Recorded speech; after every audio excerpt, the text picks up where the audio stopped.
Good morning, everybody. We're going to begin the program in just a few moments, so if you don't mind taking your seats, and if you brought any devices today, make sure they are silent or set that they do not disturb the presenters.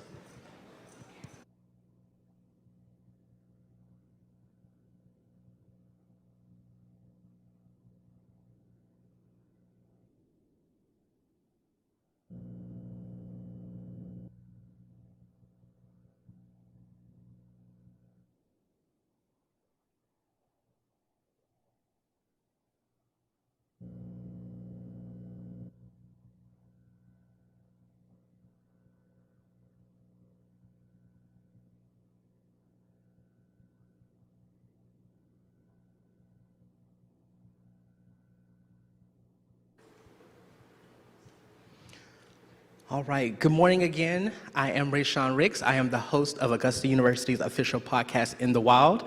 I am so excited to be here at the 5th annual Innovate competition. We got a great show in store for you, and to dive right in, we're gonna first give a big, huge shout out to all of our partners that have made this event happen this morning. So thank you first to the Georgia Cyber Innovation and Training Center, the U.S. Department of Veteran Affairs, Pabst Patent Group, Make Startups, Augusta University, Augusta Preparatory Day School, and Jim Hull. So let's give a round of applause to all of our partners.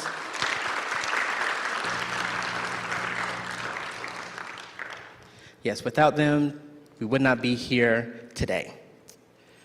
So we also have some other special folks that are making this event happen, and they are our judges. So when I call your name, please stand and give a wave to the crowd. So first up, we have Alan Soto, who is the founder and managing partner of Vinea Capital.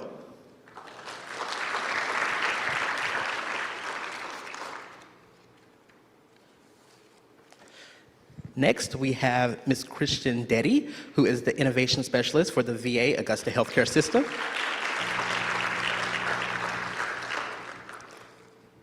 And we have Jack Evans, who is Director of Organizational Change Management and Strategic Initiatives here at Augusta University.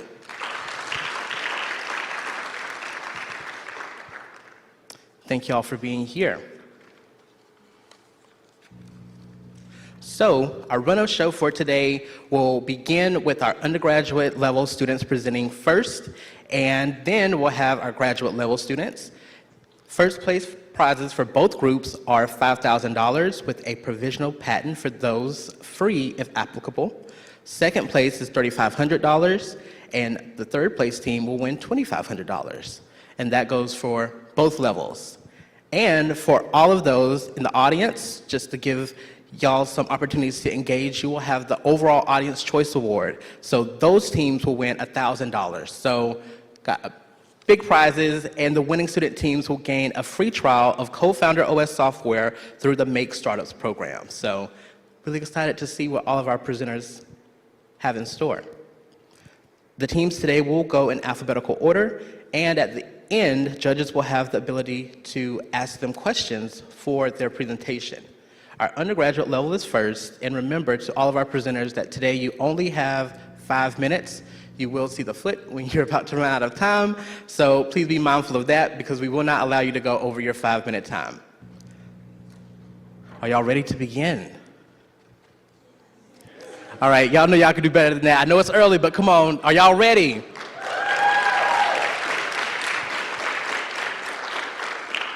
All right, so our first undergraduate team will be Artist Spark.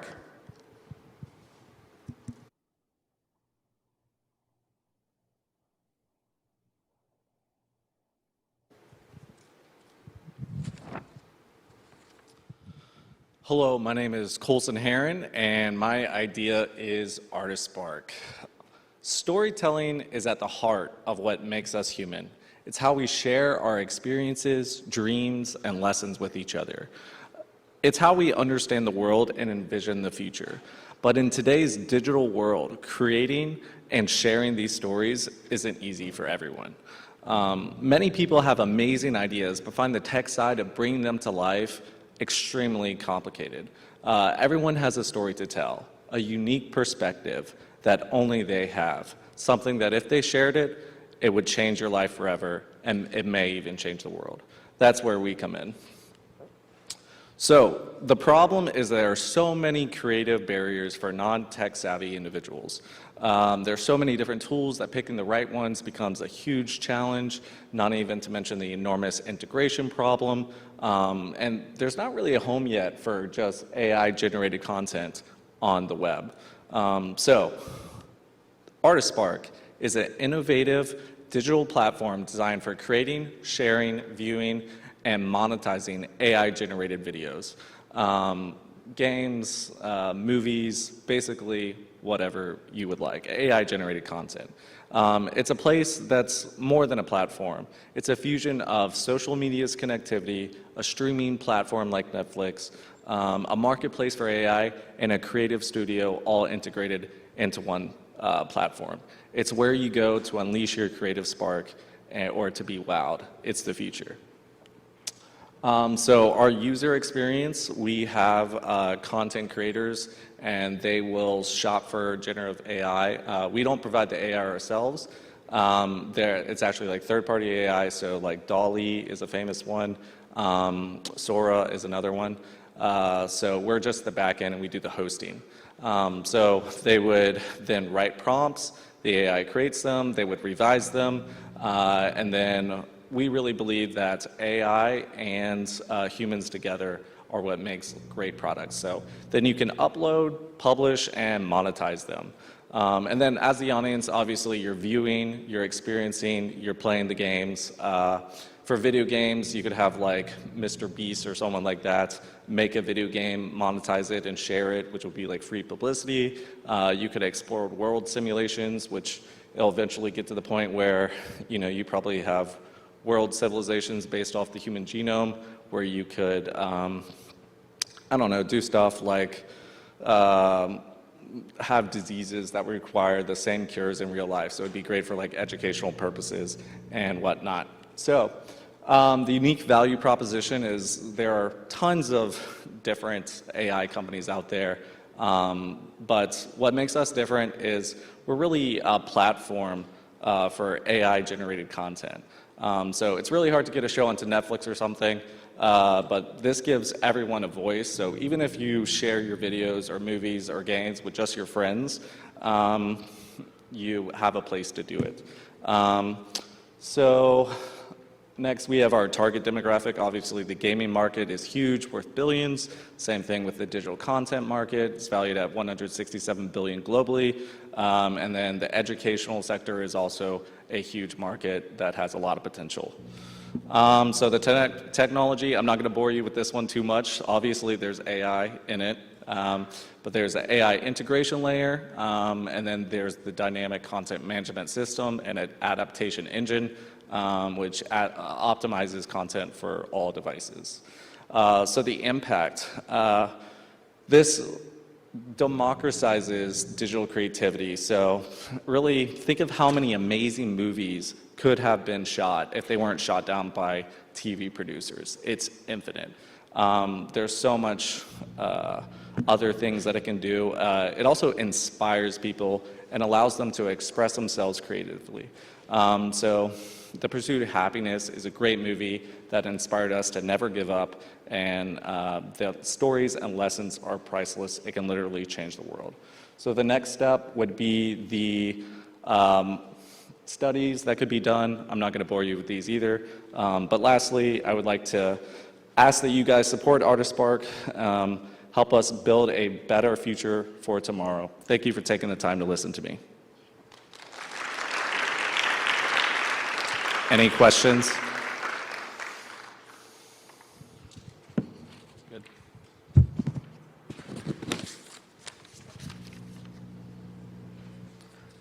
All right, let's give them another round of applause, everyone.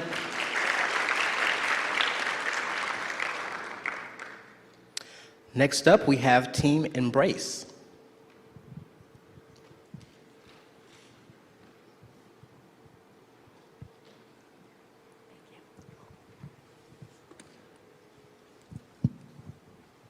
Good morning and welcome. My name is Terry Wilbur, and today I'm here to talk to you about a program that I call Embrace Community. As a mother of 4, I watched each of my children struggle to find a place where they could get together with friends and feel accepted in a space that was safe and encouraged them to make wise choices. Embrace Community is a program that looks to address these issues. Embrace Community will be a non-for-profit organization based in Augusta, Georgia, ideally housed in one of the currently vacant properties in the downtown area. The first floor of Embrace will feature a commercial kitchen and dining space where our members will learn cooking and service skills as well as nutrition under the guidance of mentors. The meals prepared there will then be provided as a free meal once a day to the local unhoused populace. Outside of meal times, the dining space will serve a secondary purpose as a networking and study space for our members. The second floor will be a maker space where we can facilitate things like 3D modeling and printing, screen printing, printmaking and sewing, as well as other fabrication arts. The goal of each project created in this space will be to address community issues, to provide innovative solutions for our unhoused population, as well as providing low-cost marketing materials to local startup companies. The third floor will be an art studio where we can facilitate painting, drawing, photography and ceramics, as well as other visual arts. Each project created in this space will then be exhibited in a First Friday show each month, where all of the proceeds from the sale of these projects will go directly back to their maker, minus a small commission that would feed back into our program to purchase supplies. We don't want to just address the interior spaces of Embrace, however, we want to take full opportunity of the outside spaces as well. So the rooftop will feature several raised garden beds where our members will learn gardening skills while creating a connection with nature. Alongside the garden, there will be a yoga and meditation space where our team members will be able to learn healthy skills to cope with stress and anxiety. Behind the building, we'd like to add a small skate park where our members will build a supportive community while building their self-confidence and participating in physical activity. Alongside that, we'll feature a sculpture garden. All pieces in this sculpture garden will be created by our members, and this space will act as a 24-hour art gallery, adding to the beauty of our downtown area. There will also be large concrete tables and benches to reinforce the idea of community and togetherness. We will also be looking to partner with local colleges and universities to set up an internship program where their students can gain college credit while mentoring teens. This partnership will also allow us to set up a scholarship program to enable our students to further their education in the arts, as well as setting up campus tours for our students to be able to tour those campuses that have art programs. I would like to thank you for your time today and open the floor for any questions you may have. Yes, Ms. Didi?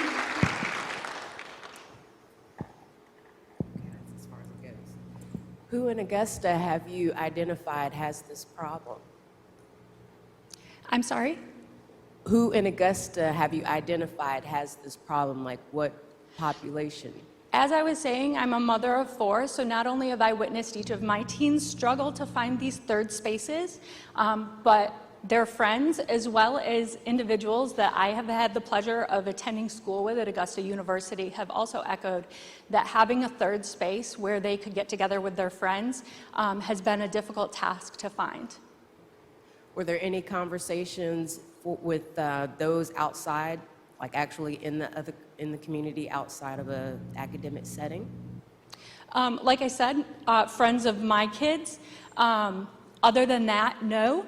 I have, however, spoken with people in other communities as well where this type of program, not this exact program, but this type of program has been put in place. Thank you. Thank you, Ms. Dede. Thank you.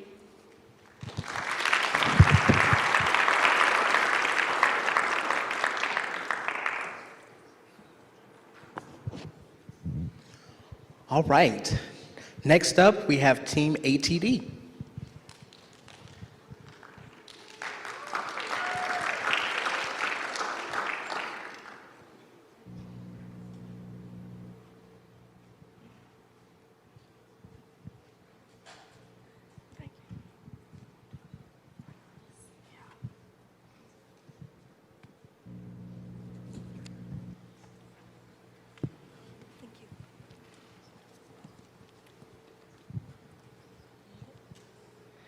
Hi, everyone. My name is Kaylee Andrews. I'm a computer science major at Augusta University, and I'm a junior. Hi, my name is Mia Thompson, and I'm also a junior computer science major. Hello, everyone. My name is Como Buller, and I am a junior majoring in cybersecurity. And we are ATD, which stands for our product, Automated Traffic Detection Kit. By a show of hands, how many people have ever been in a car accident or know someone who's been in a car accident? Just, wow. So that's a pretty universal experience. And same, I was in a car accident about 2 weeks ago. Me and my friend, we were driving to Atlanta, and it was really rainy conditions. We get to this intersection, and she has to take a left turn, but there were like trees like blocking her view, and people were going like super fast. So she edges out to see if the traffic is clear, and we're looking at this side, and as the car is coming this way, a FedEx truck is headed straight towards us. And before she's able to react, it hits us right on the driver's side. Now, thank God, we're all okay, we're alive. She fractured her hip though, and I sprained my wrist. But that is why we are creating this product today. Approximately 22% of all car accidents involve a left-turning vehicle, and 53% of all cross-path accidents are the result of left turns. This is just left turns. Think about right turns, going straight, or even pedestrians. We're all college students. We almost get hit every day walking to class. But our automated traffic detection kit is a safety device designed to provide real-time traffic assessments directly to your dashboard. Using a combination of advanced LiDAR sensors and a smart camera system, it delivers clear color-coded alerts to drivers and will inform the driver of approaching vehicles, speeds and distances, as well as pedestrians, allowing for better decision-making at intersections.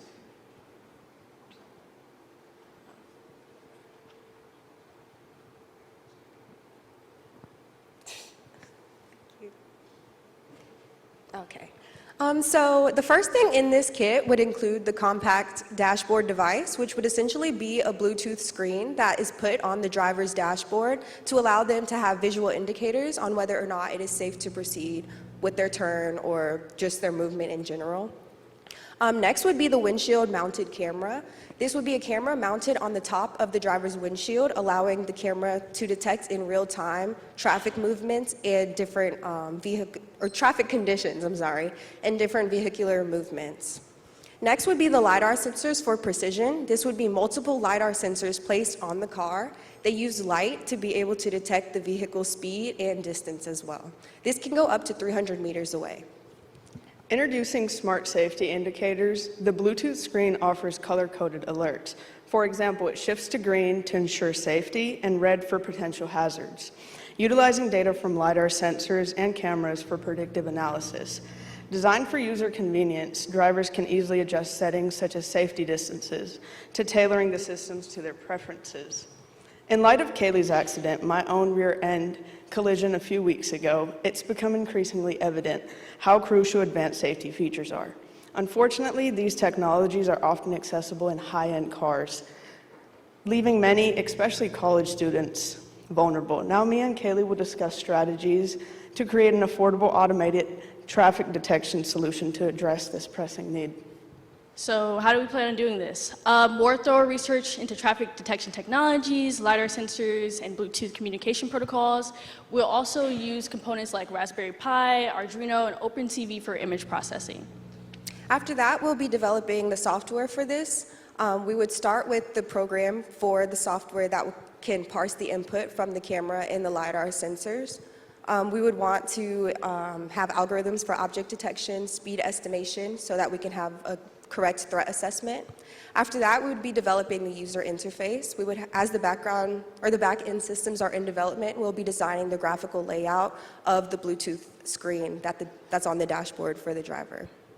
And just, one more time, this is a product for all cars, all people, and just a way that we can bring people home safely every day. Any questions? Yes, ma'am. As a team, what was your biggest challenge with this? I can answer. I think that the most difficult thing was designing the development strategy because it seems like such a difficult and large problem to kind of deal with. So coming up with a small next step was the hardest thing, I think. Thank you. Thank you. Thank you. Thank you.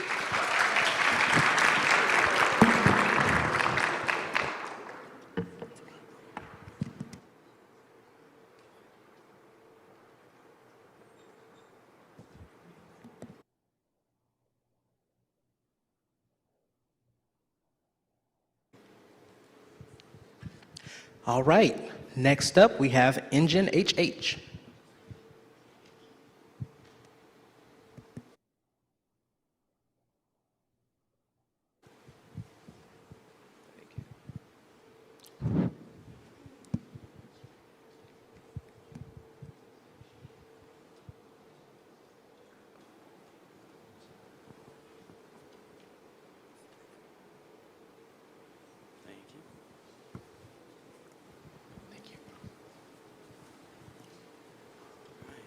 Good morning. Thank you all for coming out. Before we get started, I want to tell you a little story, a little background to this. I have a friend. Her name's Sophia. We've been in the same international business class. In fact, she's sat right next to me. Slides.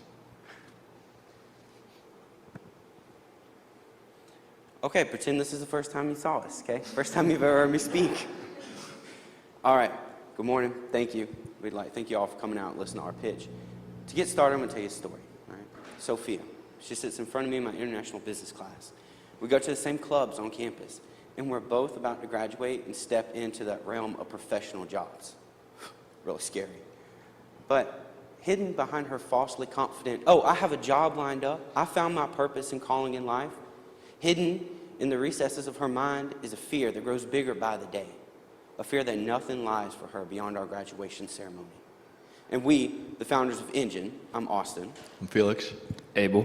Have developed a product to help with such scenarios, to propel individuals forward by the motion of their very own goals. Yes. Here we know that a purposeful life requires being goal-oriented.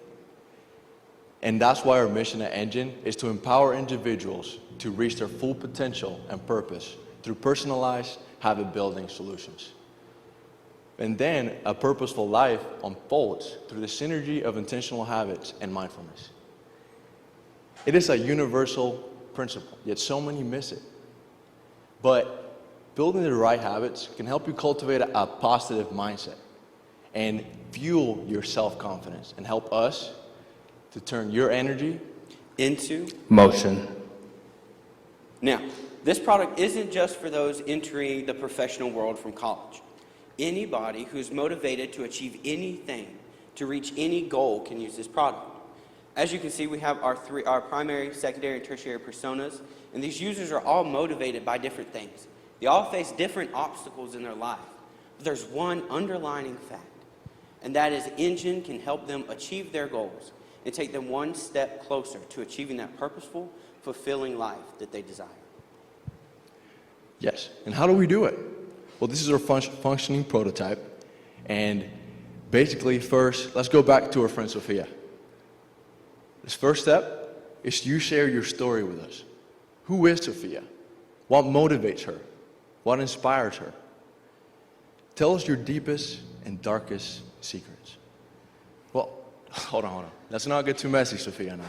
Actually, but seriously, reflecting on your story can have a profound impact and help you gain clarity about your journey.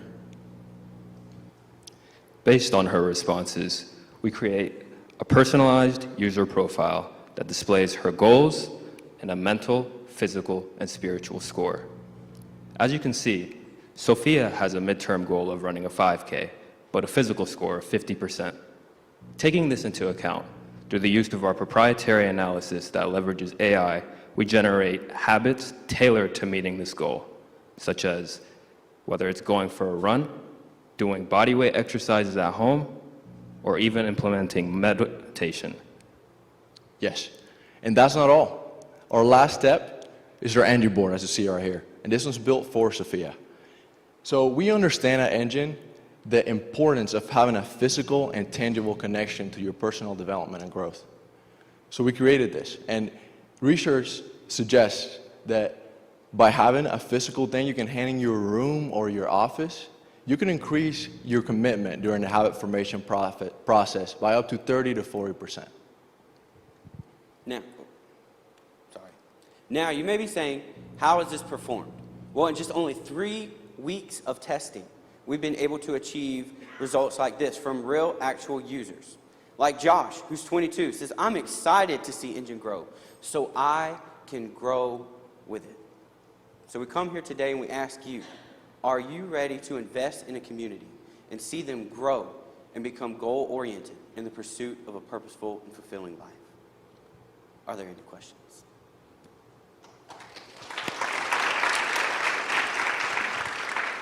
Yes, ma'am. So what makes this significantly different than apps like this that are already currently on the market that are for motivation, goal building, self-esteem, mental health? How is this extremely different? Yeah, I can answer that one. That's something we struggled with, like making it unique and trying to build something that everybody's not doing. And I think that's where we get our engine board, because this would be part of our product. This is the physical representation of the product. And so we would supply the individual with this. And I think having that tangible asset, like Felix said, makes you, studies have shown like 30 to 40% more proactive in your goal achievement, doing those things. So this is what sets us apart from those apps. We've taken it from the digital world to the physical world. And how are people's information protected? Currently, we're integrating with Google to use Google authentication so that we can protect their user data. Thank you. Thank you. Thank you. Are there any more questions? All right.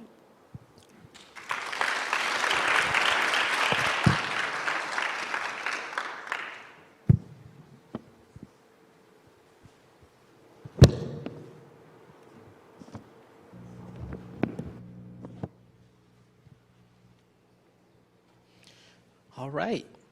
Next up, we have Fight the Blight.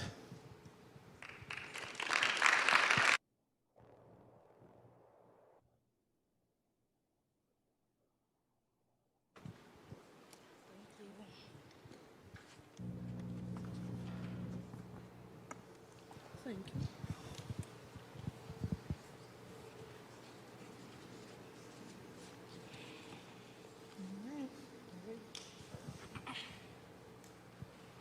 Okay, good morning, everyone, and thank you, judges, for being here this morning. My name is Rashayla Wright. I'm Chandler Barnwell. And my name is Audrey Young-Kelly, and we're representing Team Fight the Blight, an awareness campaign. So to begin, I would just like to define what blight is. So I don't know if you've ever heard of the term blight before, but basically it refers to an ongoing issue of chronic vacancy locally and throughout our country. So some reasons why you should be concerned about this issue is because it leads to an increase in crime rates, a decrease in tax revenue, and a decrease in property value. And in turn, this affects small businesses around us and local residents. So we aim to shed light on the ongoing issue from our campaign, and this is how we plan to fight the blight. So what exactly is our goal? We want to help you, downtown Augusta, prosper. We have been working with the Downtown Development Authority, Margaret Woodard, and small local businesses to educate Augusta citizens on downtown blight. By educating, we can make downtown Augusta safer. We want to bridge the gap between business owners and landlords to make Augusta a place families want to visit. We also want to push these building owners to act on the buildings they own and combat this epidemic. So with working with the small businesses downtown, we would like to create a small business committee, and this will help owners bring their concerns to the local government and landlords. So some of the things that they spoke to us about, we went downtown and we talked to a couple local businesses, was that there's a big gap between the tenants, the owners, and then a governmental oversight. They also talked about being right next to a blighted building affects their building because of the neglect coming over into their buildings. So one of the things we want to do is we would like to help close that gap by providing them with information, and this will help both the public and the government agencies. They will also display our informational posters and distribute materials to the public, and this is how we plan to bring the awareness. These are a couple of our posters and stickers that we designed. It has QR codes on them, and if you scan them, it will take you to a prototype of our website, and you would be able to see those blighted buildings for yourself and the condition that they are in. Our end goal is basically to help clean up downtown Augusta, bring new opportunities to our community, and engage our community. Are there any questions?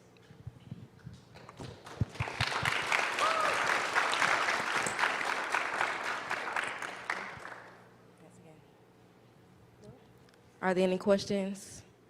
Okay, thank you.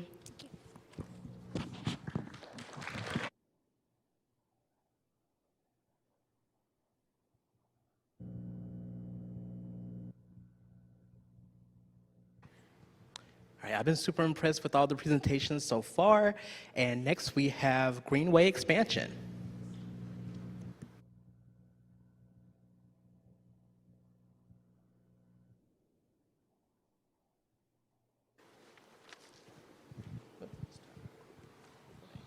Sweet, thank you.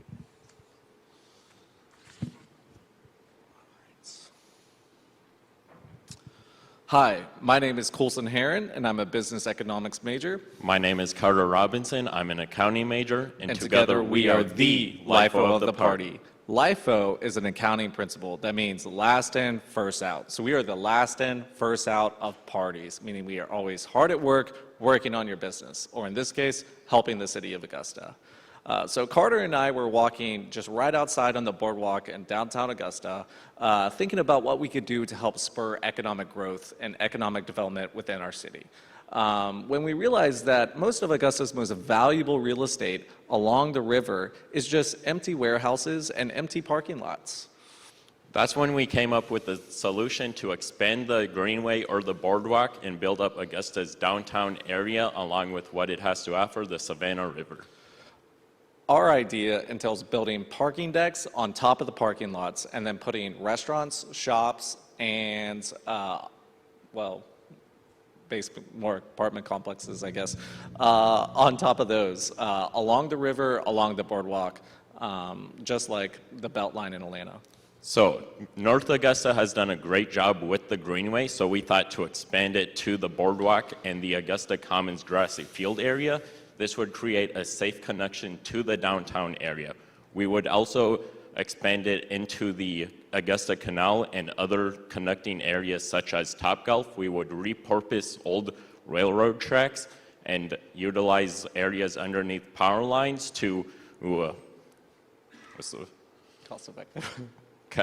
so it would maximize existing infrastructure and contribute to the project's sustainability and cost effectiveness. Imagine walking along the greenway downtown, feeling the wind in your hair, and smelling delicious food along the river. Dining outside with views of the river will become everyone's favorite pastime. It's great for locals too. Imagine biking from your house in Westlake down the Augusta Canal to Topgolf to hit some golf balls, and then heading into the downtown area with your friends to shop along the vibrant and stores around the vibrant downtown area. By utilizing what Augusta has to offer. We can help spur economic development in the CSRA by making it one of the finest attractions in the whole Southeast. Move over Greenville with their beautiful downtown waterfalls with shops and restaurants all around it. Downtown Augusta will become the new jewel of the South. Similar projects in similar cities have created amazing results. Here are some pictures of Savannah, Georgia, downtown Greenville, and the Atlanta Beltline. Funny story, I actually have a picture of the Atlanta Beltline as my wallpaper on my phone because I love the economics of it. So speaking of economics. So these cities have spurred up lots of economic activity such as private development, public investment. It has increased tax revenue and tourism into the areas, and it has created hundreds of thousands of construction and permanent jobs. We want to do the same thing in the Augusta area and build up the area to where we promote businesses to come to Augusta, which would spur up even more economic activity.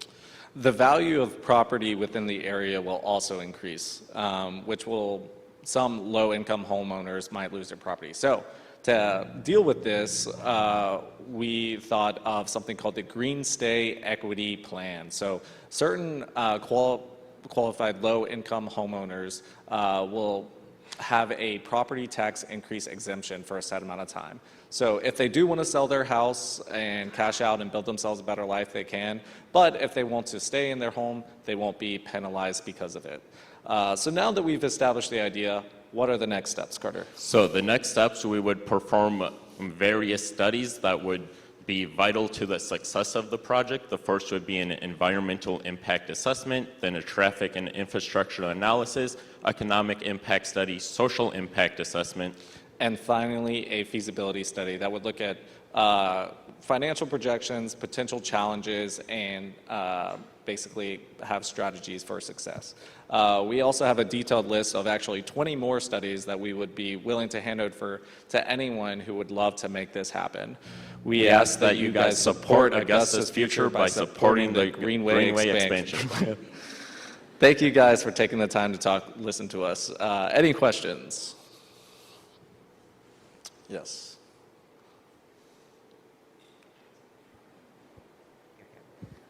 As far as city funding, city support, what does that look like? That would be probably in the studies to see what kind of taxes we could bring in, what the return on investment would be. But it really depends who owns what land and which private development companies would love to come in and build this.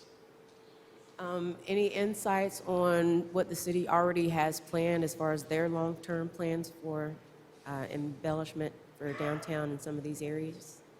Yeah, there have been talks about expanding the Greenway to connect to Augusta, and then you want to, sorry. Obviously, I think there's different studies that are being done currently on how to best build up Augusta's downtown. Putting this center here was a great start in making this like a cybersecurity hub, essentially, which will bring more jobs into the area. There's apartment complexes going up all around as well. And obviously, Fort Eisenhower now has become big in terms of the cyber, so that has brought in a lot of military and other people because Augusta is becoming a big cyber center in the country. Thank you. Yeah, no problem. Thanks. Thank you.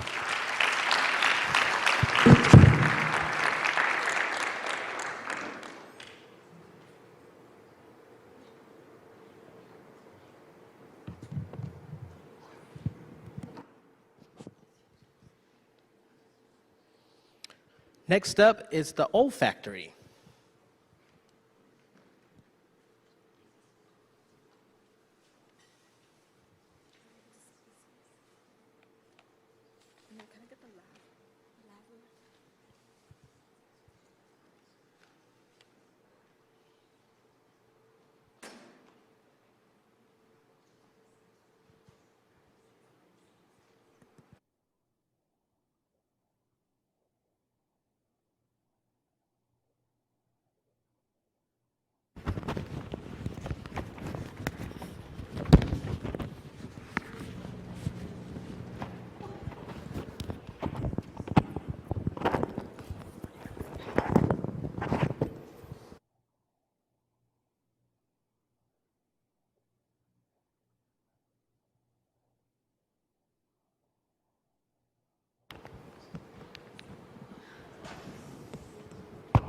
Test 1, 2. Yeah.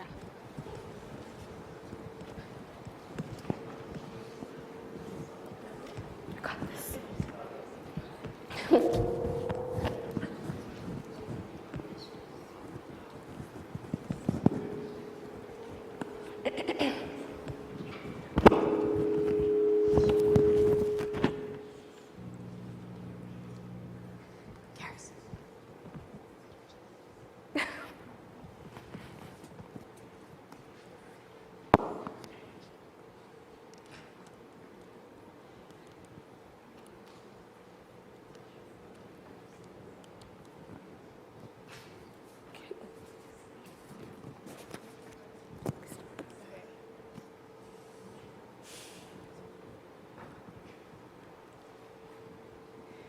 Good morning, everyone.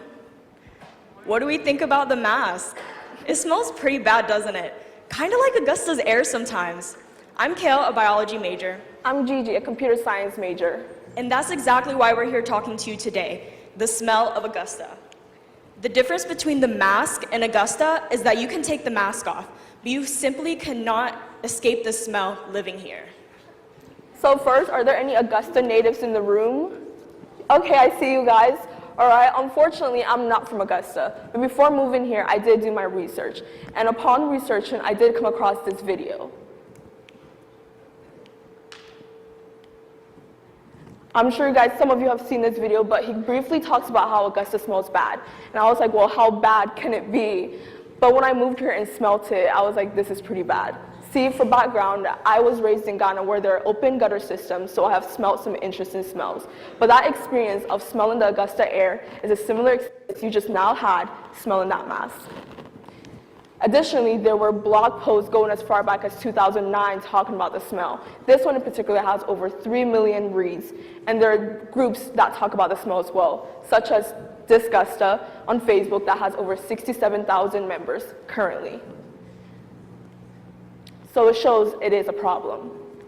Now everyone's asking, what is that smell? And if you ask anyone, they'll all say something different. Only few of which these options are viable. The paper mill and wastewater treatment plant, however, have made improvements to their odor emissions. And that leaves the meat plant, located just 3 miles away from here, which upon tracking it down, fit the same odor profile as the common stench. So now you may be wondering, how does this impact affect me? Well, Judge Indeti, you have a mental health background, so I'm sure you can attest that it has some health and lifestyle impacts. Just imagine, it's a beautiful summer day, and you wake up to the smell of rotten eggs. So now you drive to work with your windows rolled up, and you put your nose in your shirt when you're walking around downtown. And yeah, this shows that it can dampen your mood because now your lifestyle or your daily routine is interrupted. I can attest to skipping out on runs just because of the smell.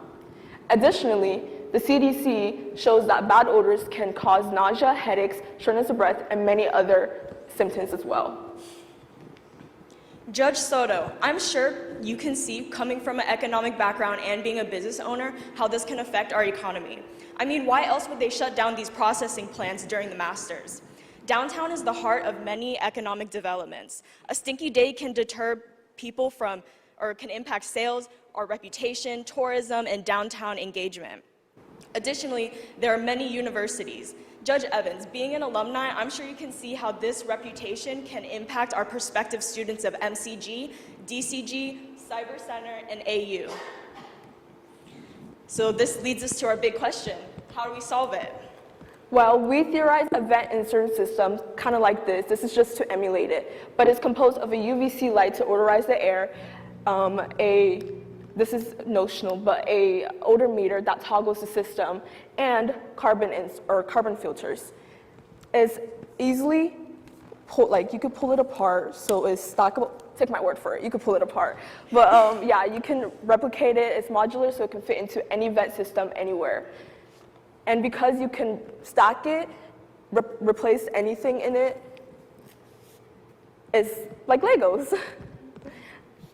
And so we stand before you here today to propose a solution to the long-standing nose abuse that Augusta has endured for years. We ask for your support and your vote to help us end this decaying smell and restore the Garden City. Any questions? Sir? So where does that device go? Does it go near the actual factory that's emitting the smell, or does it go in like the homes? It goes into any vent system. This one is, we're meant to target the meat plant, but even something that's like your dorm room, because when I lived in the dorms, I would put carbon bags in there to take away the smell. So this is just meant to go into really any ventilation system. And like we said, it was modular, so it can be scaled down and made and put into like housing vents, dorm room vents, or it could be made bigger for, say, factory vents. And if you have multiple of them, it could be easily replicated. And yeah, it's adaptable and versatile, and it can be made easily. The carbon filters on both sides can be taken apart, and then we have the UV lights, which can be controlled with the odor meter on the side, depending on how bad the smell is. Yeah, and just so that also saves power as well. So you could put that conceivably in the meat processing plant. Yes. And eliminate the smell. That way you could actually make the outdoor air smell good, so you don't have to worry about rolling up your car windows while you're driving to work. Exactly. You got it. And they really shut down the processing plants during Masters Week? Yes, sir. We spoke to some of the workers Yeah, some of there. the workers, they attested to it. They're off. Oh, wow. Yeah. Thank you. Ms. Nettie? As far as cost and implementing from, a home size to an industrial meat plant size, what does those numbers look like? These components that we use are easily resourced and they are cost effective. We made sure we looked into how the components will also affect, the UVC breaking down the compounds in there. And so we found that a lot of them are very cost effective. And we even talked to certain subject matter experts such as Mr. Bobbitt about it, and he had a research that also involved UVC and he attested to its effectiveness. And as far as the filtering is like 100% with the carbon filter, like no smell at all, or is there a certain percentage of smell that goes? That would be established during a process of research and development and refinement, and that is why it's great that it's modular, because you can replicate it so that if you need more of it, then you can just keep it, you can just put it throughout the system. And if the carbon filter doesn't get everything, we have multiple of them, and the UV light also adds an additional shield to that. Thank you. Thank you. Thank you. Can you grab this? I have to take the lab off.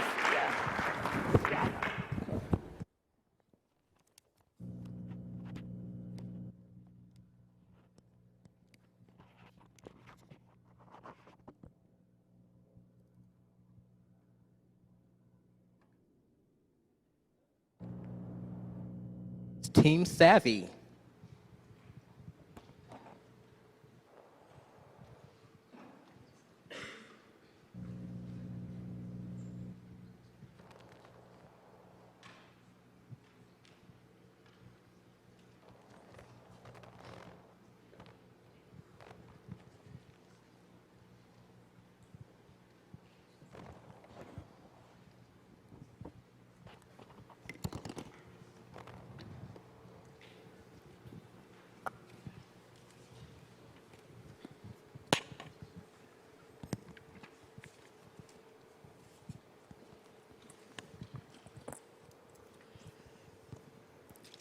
I won't shop unless there is a sale. In this economy, I couldn't afford to feed myself, let alone my family. An anonymous Food Lion shopper. How many of you, or even people you know, have felt this way? What if I told you there could be a solution? And that solution's name is Savvy Plus. I'm Alex Larson. My name's Robert Vogelin. And I'm Lauren Clifton. I think we can all attest that inflation has hit us hard. It's not just crept up on us. It truly has hit hard. So we have discussed amongst ourselves as college students how we felt. So we also wanted to take upon some reflection on lower income families and the struggles that they've been going through in such difficult times. No matter how strategic their grocery budget can be, no matter how they meal plan, how they decide, well, maybe this week I can get ahead, sometimes it's just not enough. So that's why we came up with Savvy Plus. We didn't want the run-of-the-mill apps that you can go through, look at your sale flyers for your weekly basics that they have. That may or may not be a good deal. We didn't want the apps that are out there that compile every ad. We have the separate apps for separate stores. We wanted one central app for the most exclusive deals for our area. That way it's not something generic, but that our member base can have just for themselves. This is what a community member would see when they went to add a sale. This is the before and after the adding the information to the fields. The fields include location, category, description, group, and the duration of the sale. This was what it would look like when browsing through sales in your group. Your group could be your friends, Augusta University students, or anybody in your community. Sales would automatically disappear after the duration of the sale. There are a lot of features and benefits that come with Savvy Plus. Savvy Plus will be user-friendly, member and community-based, and it'll have exclusive instant push notifications to allow our community members to take advantage of these sales. It not only will do that, but it'll assist our local stores in building an increasing customer base. This application will also operate in real time, but the main benefit is helping our community members combat inflation. These are the current sales that you can find without Savvy Plus. Imagine what you can find with it. Thank you.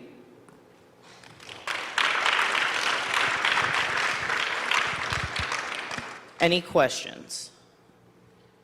Yes, ma'am. So who posts the sales? Our community members post the sales. Okay, so it wouldn't be the local stores, it's just anybody that has to be a member profile? Yeah, talk about the They have the option to. food line. So, I currently am a cashier at Food Lion. That's my day job. And so every day, Food Lion does manager markdown sales based off of their Best Buy sell dates. This is much like similar to Waze or Gas Buddy, which is a crowdsourcing app, but rather it be, instead of crowdsourcing, it would be community sourcing. So say I were to go shopping at Food Lion, and I so passed the meat department and realized that the majority of that department has a markdown sale. They're about to restock on new meat. Meat is completely freezable. I'd be able to take a picture of that entire department and be like, hey, there's a bunch of manager markdowns, and at the most, it's usually about 40% off, which would save a ton of money for community members, college students, low income, and fixed income.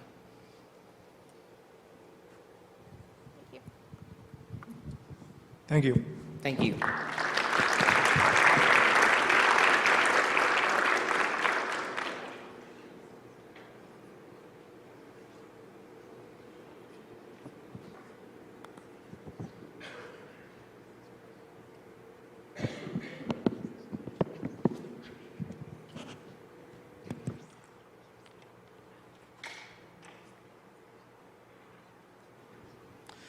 Next up is Team Rock and Roll.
Good morning, judges. If you've ever been to a nursing home, you've seen the patients lining the hallways, sitting in their wheelchairs, only able to get around by shuffling their feet. If they want to move any further than that, they have to get assistance from a caregiver who are swamped with millions of other tasks. We saw this problem affecting our elderly and disabled populations, and we knew that we could do something about it, so we did. Introducing the Rock and Roll wheelchair.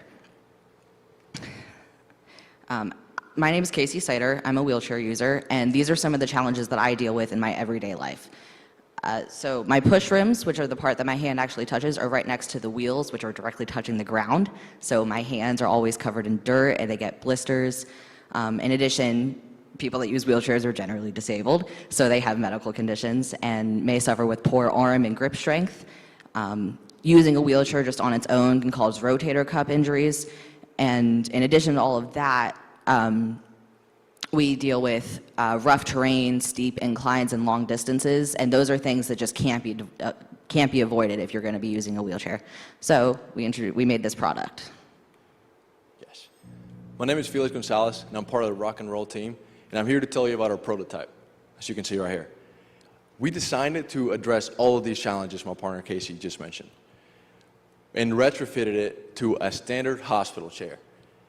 And so how it works is that we basically attach wheel hubs to each of the wheels and then ratchets that would be attached to each one of those hubs. So the user will simply have to push or pull to propel or turn the chair.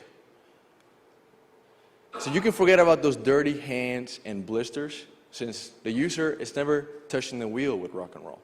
Also, you're going to be gripping a handle. So there's going to be any grip issues, you can forget about them. And we're going to also erase the need of a push rim.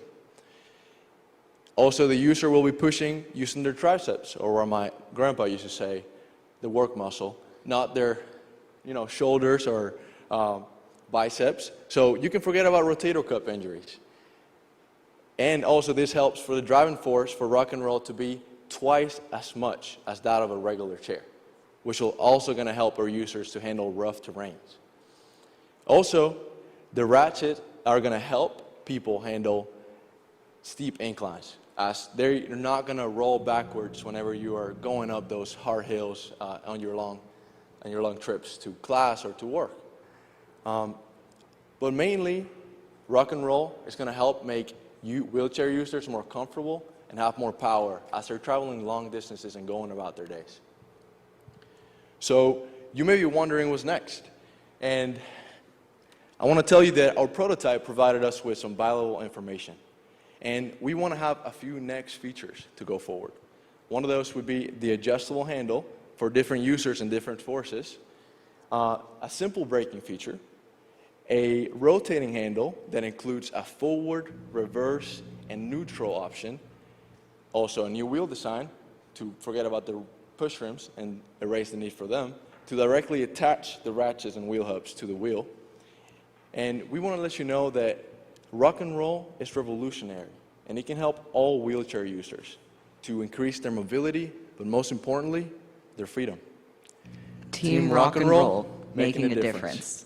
So Felix is going to demonstrate real quick how it works. He's just got to put that away. Yep. All right, so you'll see once you take the brakes off, it's super easy. And this, I can tell you from experience, this is a much easier movement to do and takes much less effort than a chair like I have. And this would be much easier for someone that doesn't have a lot of strength to use. It took me a long time to work up the strength to be able to do like wheelies and stuff. And I did it, but it took a while, and that's not an option if you're elderly and you're living in a nursing home. So, yep. So we want to ask for your support to, like I said before, increase wheelchair users' mobility and freedom. Thank you. Any questions? In the middle.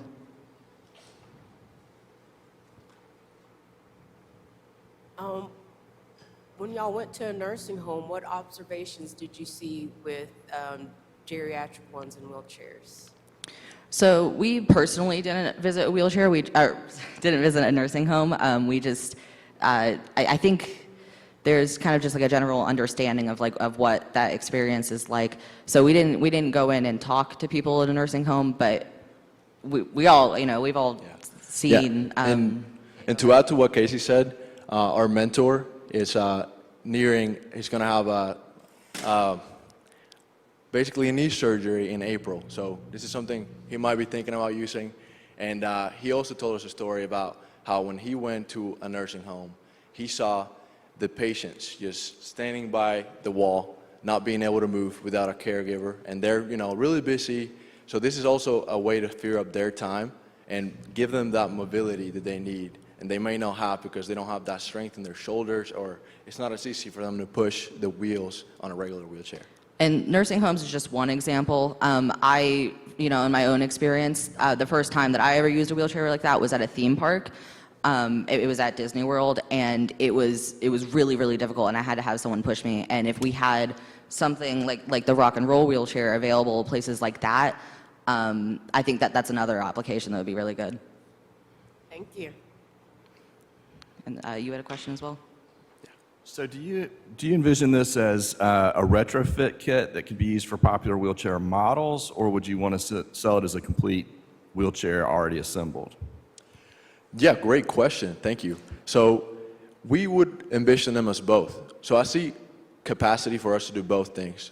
So you can add them to already regular hospital chair, wheelchair like this one, or we can have that new design which will help you, and it'll make it smoother for you to have the experience with the rock and roll.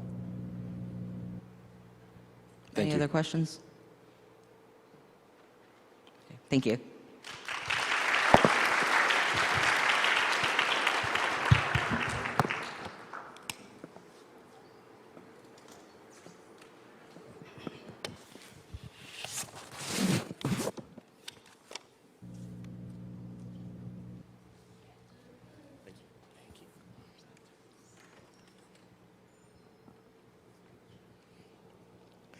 Next up is Team 10 Together.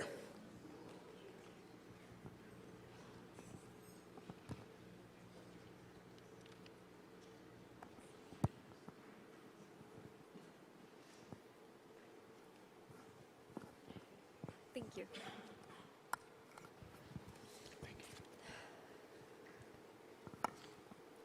Hi, I'm Layla Erb, and this is Brandon, and we're talking about 10 Together.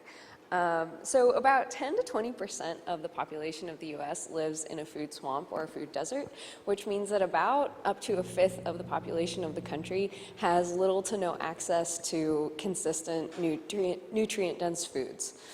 However, in the Augusta area alone, there are 6 community gardens that exist. They're run by different organizations, and they have different systems for how to get involved. Some of them are more intuitive than others, and some of them don't have very much information at all about how to get involved. So our goal is to centralize and streamline volunteer management for community garden managers and task management for volunteers around the country, while integrating high technology to monitor plant health metrics all on one platform. So in addition to helping with food insecurity, getting involved in an activity like community gardening for your community brings people together for a good cause and teaches skills that can be used both in that application as well as in their own time and in the future.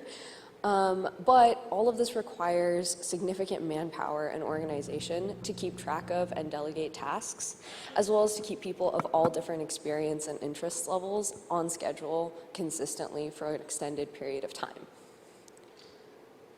So we're creating a website to assist us with managing manpower. So the purpose of the website is to add recurring tasks. So for example, a lot of plants need to be watered every single day.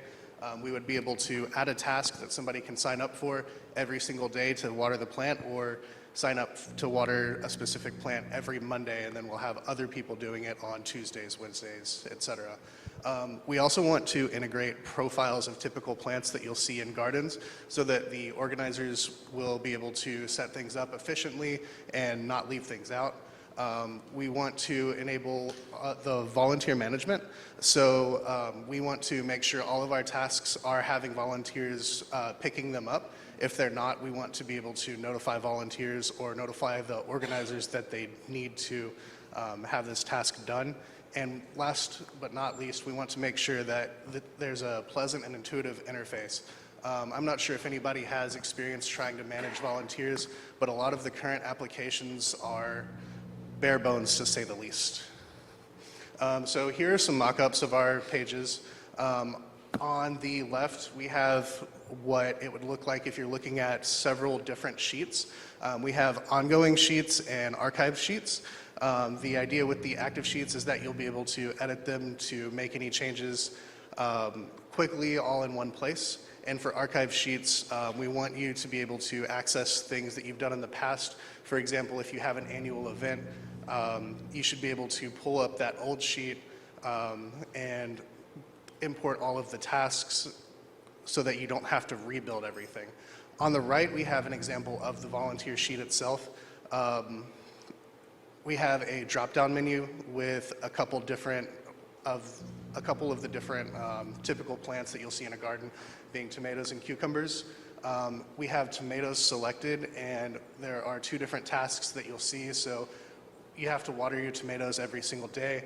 It doesn't take a lot of people. It might only take 2 people every day to do it. And you have to pull weeds, but pulling weeds is a very intensive task. It doesn't need to be done every day, but it does need a lot of people to do it. So there's 10 people signed up for it, and then there's a completion status next to it. Finally, we have our high-tech solutions. So we've got the soil moisture monitors, the pH probes, and the temperature monitors.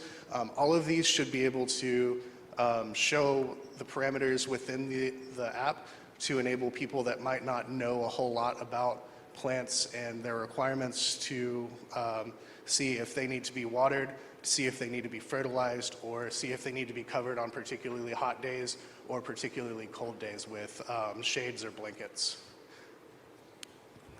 Are there any questions?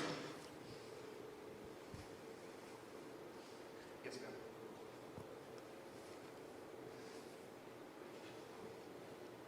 Since Augusta, has some community gardens already, how does this compare to the current process for how they're organized now?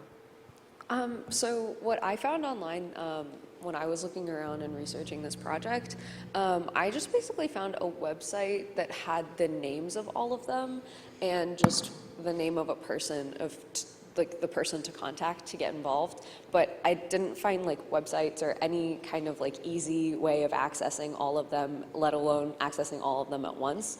Like for example, on this page, our idea was to compile kind of in a location-based sort of organization where as you move locations, you would be able to search through the local ones to you, and you would see all of the available ones and kind of just like compiling everything into one platform. So finding them, getting involved, finding out news about what they're doing, how they're getting involved in communities, and allowing you to engage with like their volunteer signups and stuff. So that was kind of our goal for it because I couldn't find anything that was easy access. And I've also been on the volunteer coordination side of different things, and it's very difficult to find something that isn't behind a paywall or ridiculous ads or very few features. So it's kind of experience born and also not finding anything for community gardens specifically. And as far as the monitoring, how do you plan to obtain and fund those? So the idea is that the community gardens would be able to receive funding from either donations or from like municipal sources. A lot of municipal offices do financially support community gardens, and some of the probes aren't that expensive. You can find a soil moisture monitor for like $10, and you'd need maybe 20 of them throughout the garden. Some of them are more expensive than others, but like a Wi-Fi connected temperature monitor also isn't very expensive. The pH probe is a little bit pricier. It's also a common, I know I think one of the physics classes, it's like a lab project assignment to do a soil moisture monitor. So like, you could capitalize on that kind of thing, like local maker spaces or just volunteer organizations in that sense to like put things together pretty simply, because that's something we do in like one class period. Did you also have a question? Yeah. Oh, okay. Thank you. Thank you. Thank you.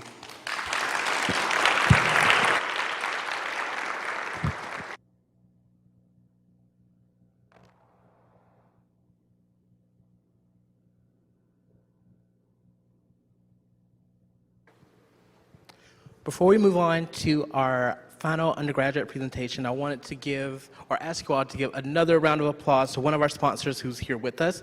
Augusta Preparatory Day School is here with us, and they will be hosting their first ever version of Innovate coming up very soon. So let's give them a round of applause for being here today.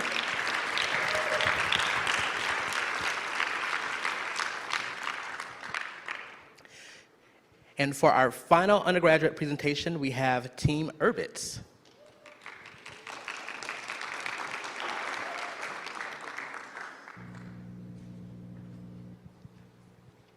Thank you. Thank you.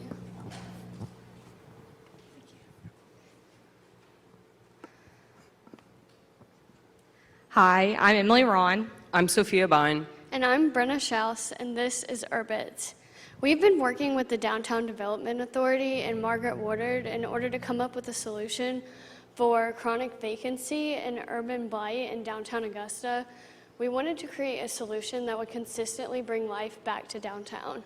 So what is Urbits? Urbits is a creature collection game that is aimed to conquer urban blight. During our studies, we found that the majority of gamers are actually mobile gamers, and one of the top apps on the market today is Pokemon Go. Since Pokemon Go is so popular, we wanted to further our research and find out what software they use. And we saw that they use an open source software called Lightship, and we want to use the same software to create our own version, Urbits. So in our game, we're going to have two different Urbits. We're going to have a light Urbit, and we're going to have a shadow Urbit. The light Urbits are going to highlight these businesses and to conquer urban blight, and then our shadow Urbits are going to just cause chaos and live in these abandoned buildings. So our illustrators on our team have created examples of our light and shadow Urbits. So for example, you see on the screen that we have a Mellow Mushroom light Urbit and Augusta Candle Co. Urbit. And then the rest are just examples of our shadow Urbits. Considering that a majority of our demographic falls between the ages of 18 and 34, we assume there will be a lot of parents involved as well. So in order for them to bring their kids along and follow along with the game, we have created a storybook as well. And as you can see, we do have character designs for Knuckle Sandwiches, Faux Rominal, as well as Taco Cat, and we have made stickers as well. We want to propose a business improvement district, which is known as a BID. This is not to be confused with a tax, as it is a fee that will be paid by the businesses and in turn will be used by the businesses to fund things like marketing, future projects, renovations, and more. In order for this to happen, we would need a 51% approval rating from the businesses that are currently in place. And as you can see on our map, it is on Broad Street and will fall between 12th and 5th Street as there is a concentration of vacant buildings.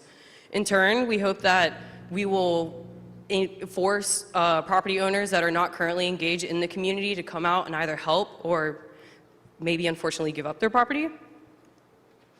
And in order to collect data that will be given to the businesses as well as city officials, we would like to gamify surveys. So what would your Urbit like to eat? What does your Urbit like to do? What does your Urbit not like to do? And we'd like to use this through a series of puzzles as well as the surveys. And as incentive, we would like to work with the businesses to provide coupons as well as rewards, which would also create more economic traffic through downtown. We also want to include the businesses that are not open during the daytime. So we've created a 21+ version called Urbits at Night, which would essentially be a bar hopping game. So as players walk through downtown, they could collect Urbits, and after they provided feedback, they would potentially get a free drink or something in return. Between the game and the Business Improvement District, we're really putting the future of downtown back into the hands of the business owners rather than relying on government solutions that don't necessarily work or property owners who aren't actively making change happen in the community. We ask you to consider how much the change this would bring to downtown Augusta. And thank you so much for listening, and if you have any questions, we'll be happy to answer them.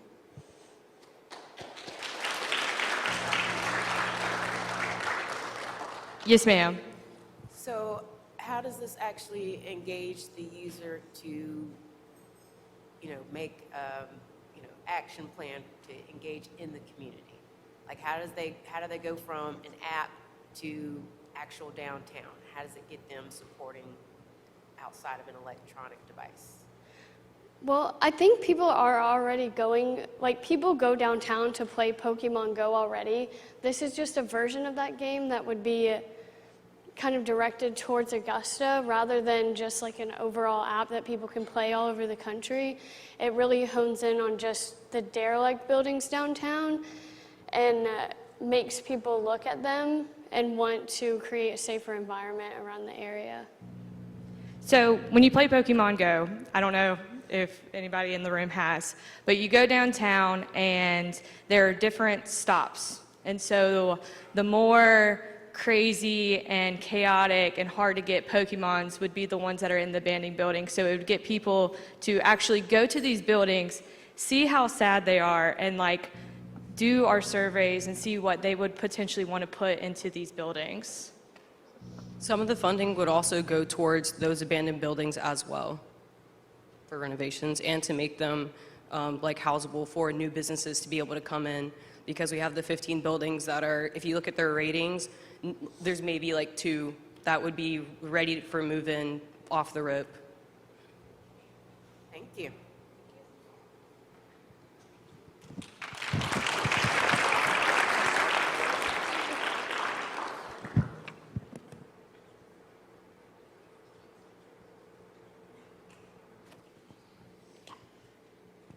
All right, let's give a big round of applause to all of our undergraduate presenters.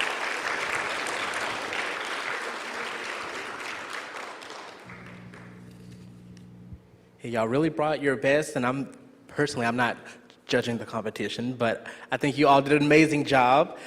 So now, while the scores are being calculated, we are going to transition to our graduate level students. First up, we have Team Motivate Mate.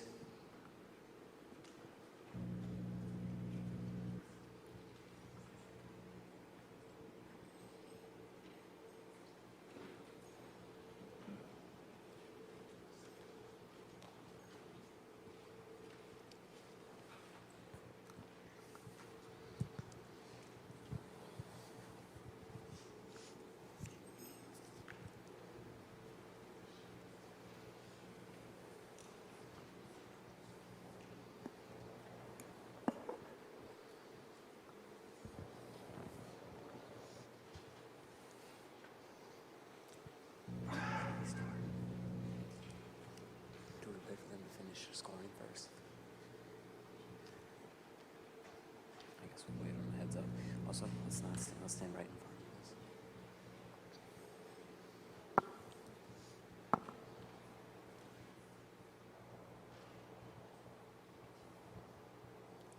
Go ahead.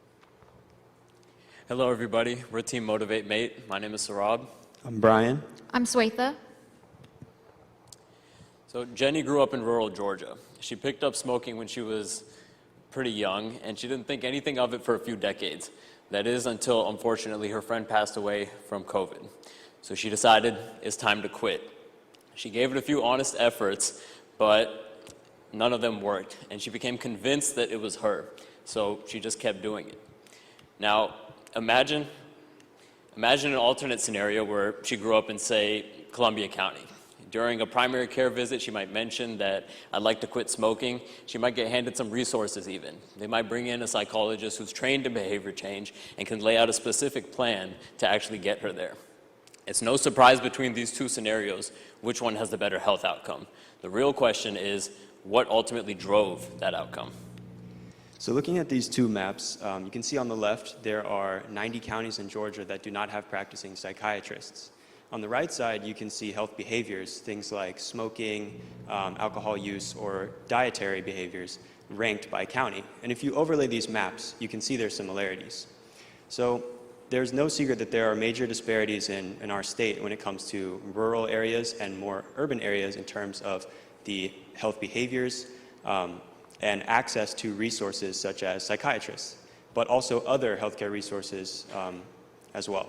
And these disparities can lead to differences in health behaviors as well as health outcomes, which is what we're trying to fight back against.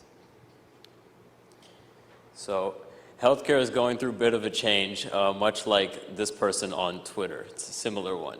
So doctors, they can no longer just dispense information and then move on with their day. They now have to, because information is so readily available, they actually have to make sure that patients follow through on their treatments.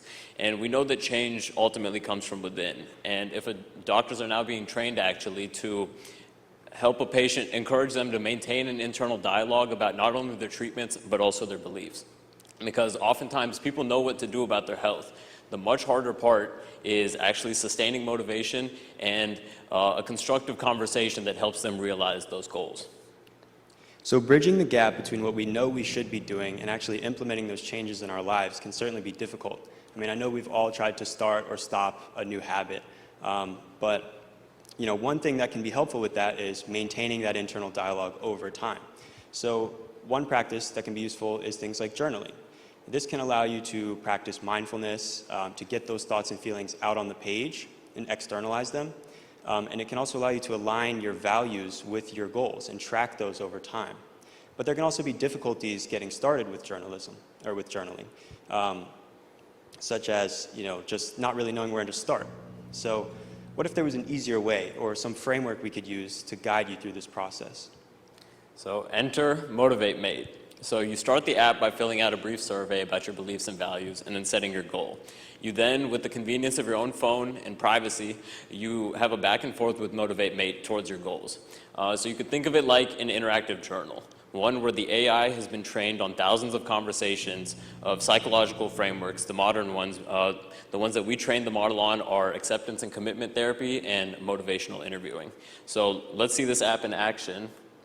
We'll continue with an example of smoking cessation. And y'all might have a very valid concern of how would an AI respond to such a sensitive matter. So we can see here, as it generates a response, that it first seeks to understand the situation a little better. And every single time it's going to do so with like a hopeless empathy and optimism that even the best physician might have trouble with doing consistently time after time. Motivate Mate, it doesn't have a medical degree or a soapbox to stand on. Rather, it's just a platform that lets you have a back and forth, and like you might have with a friend, and that one that it leaves you with the feeling like you've just lifted 100 pounds off your shoulders. So obviously this is our ideal for healthcare. We want everyone to have these beautiful hospital rooms and all the resources that they could ever need to, deal with whatever medical problem they're going through. But to reach that equality is going to take a lot of time and systemic changes. So in the meantime, what we hope to do is to play a small part in helping people to help themselves. So right now we have a functional app. It is in beta testing. So our next steps would be to refine and polish the product with our colleagues at Georgia Tech and Emory. Next step, we'd like to take it into the community. Partnering with AU, we'd like to do some research on it. And then with any funding that we have, we'd like to spread awareness and establish a user base. Thank you. Any questions? Yes, ma'am. So are you considering this clinical treatment? Right, so that's actually one of the biggest questions that we had to face, and I'll let our coder talk about it a little bit, but it will always defer from ever giving a treatment. It's more so supposed to guide a person into their healthcare treatment that in between times where they wouldn't be receiving any. So that is one of the big gray zones that we were working with, and I'll let her talk about how she managed that. So the target of the project is to assist with implementing motivational interviewing and acceptance commitment therapy. To that end, it will not recommend any procedures or diagnoses or treatments. It can right now be used as an auxiliary tool for physicians who might not have time to implement the extensive motivational interviewing that can really help a patient. So this is the auxiliary tool. As it is, it will not recommend any procedures or treatments. It does not replace healthcare. It's a tool to be used in healthcare. In addition, the ethics, as far as it being an artificial intelligence tool, were considered very carefully as far as providing empathy and refraining from replacing that role of a healthcare provider. But if it is providing therapy, there may be some clinical derivatives from that. How would a physician or clinician be connected if that's not being considered? So say a person was given instructions on smoking cessation, or it could be any scenario. It could be, say, a student that's not getting good sleep, or it could be a person trying to pursue weight loss. It's goals like these where it's a behavior change that they know that they have to do. It's less of a very specific treatment given by a doctor. It's something that they could manage in their own time. And so at no point does the app have to say, now go do this. It's a person interacting with it saying, today was hard and I tried my best doing this part of it didn't work, and then it's going to heavily validate the person, it's going to understand the situation they're going through. It's just a means of the person getting the thoughts out of their own head, because if a person sits with their own thoughts for too long, then they could negatively spiral. So at this point, it'll always just listen to what you're saying and respond, and more so just keep the momentum going on a goal that you set. So the AI is created to not be action-based, just a conversation only. Yes, closer to that. It's the user that sets the actual goal. Thank you. Mr. Evans? Thank you. Yes. So how would the infrastructure be paid for if you build this out and you build a user base? What's the business model? So I'll let Sweta handle this one.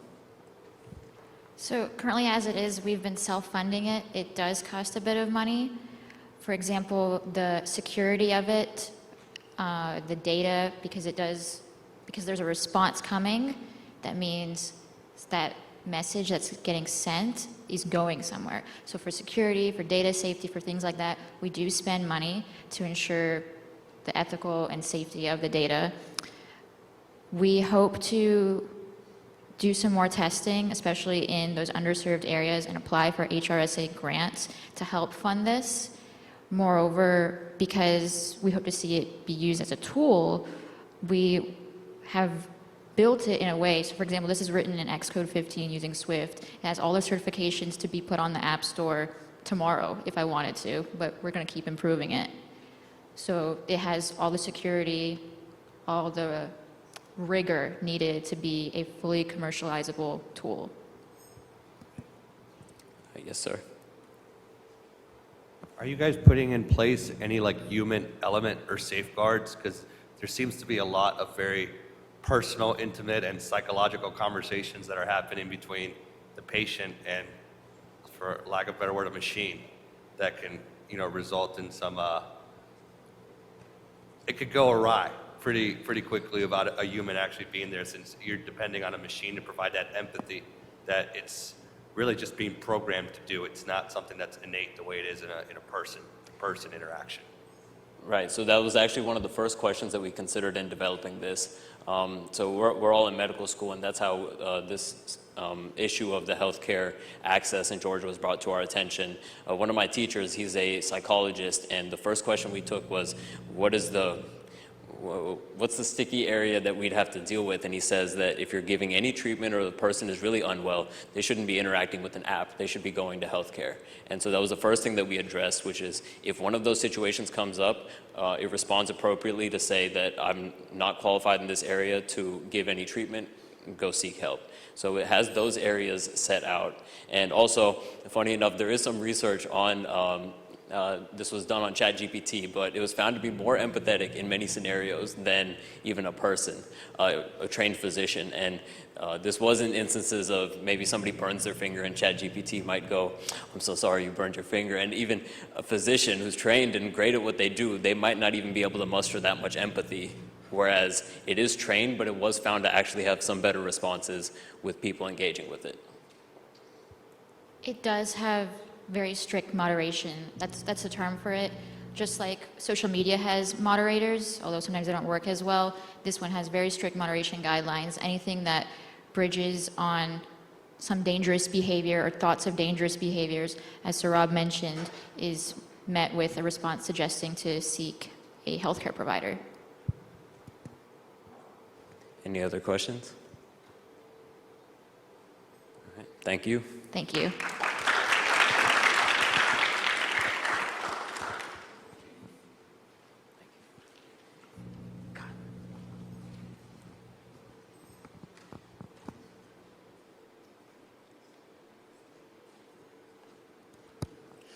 Next up is Skin Scan.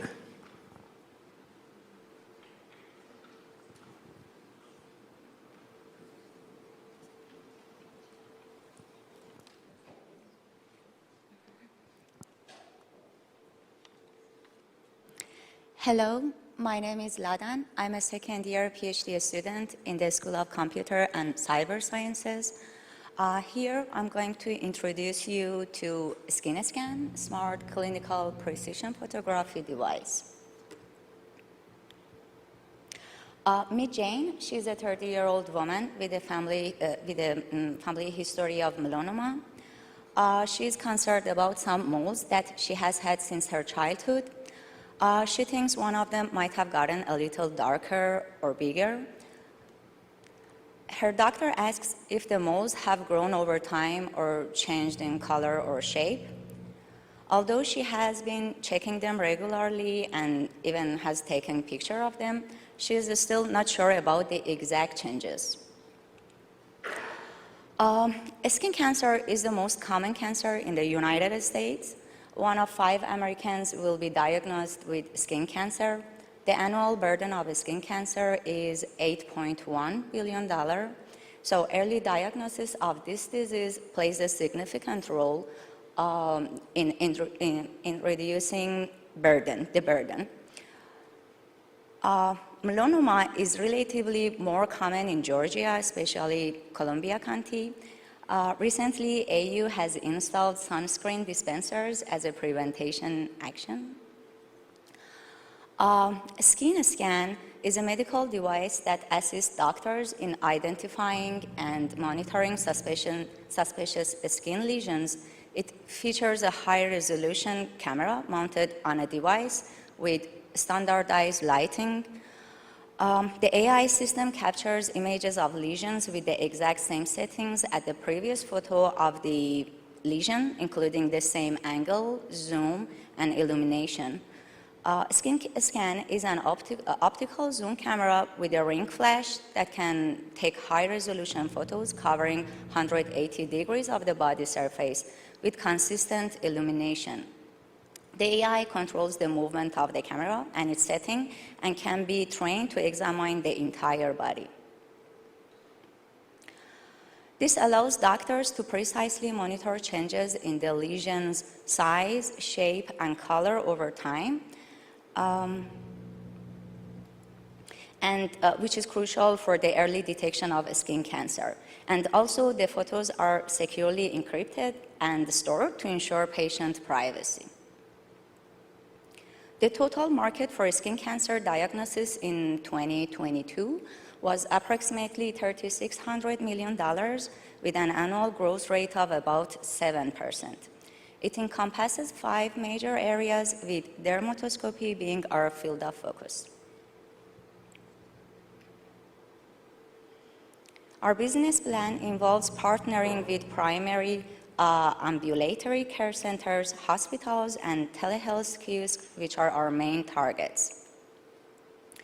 There are handheld devices that utilize AI to assess whether a mole is malignant. Our system scans the whole body without the need for an operator, providing comparative images for doctors and enabling follow-up on moles. This could lead to earlier detection of the disease. Our team comprises myself, responsible for software development and data security, and my spouse, who is medical doctor and entrepreneur. He oversees the business aspects and medical components. So, are you ready for joining us to prevent cancer? Thank you.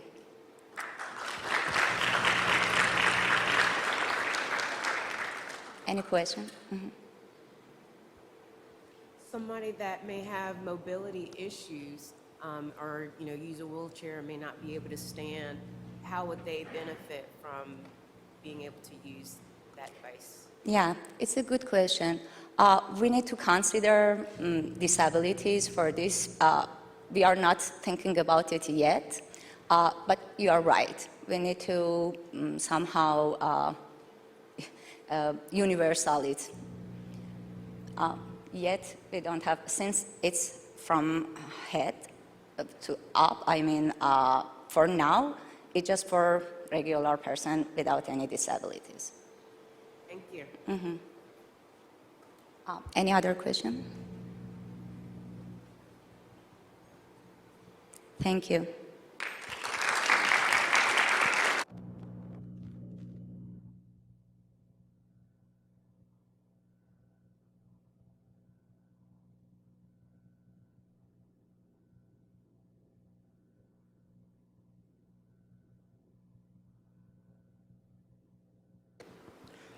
Next up is tracking system for learning disabilities.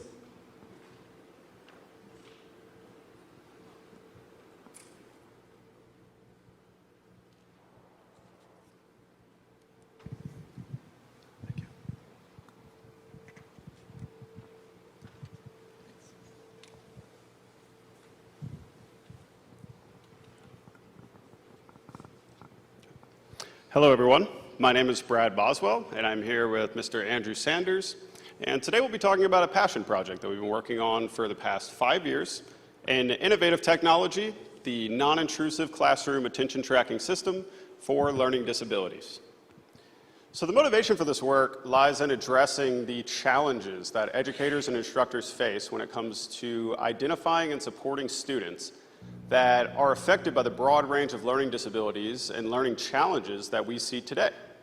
This is a topic that hits pretty close to home for me. When I was 16, I was diagnosed with inattentive ADHD. I almost got held back in high school. And my wife, who I've been with for 8 years, is severely affected by dyslexia.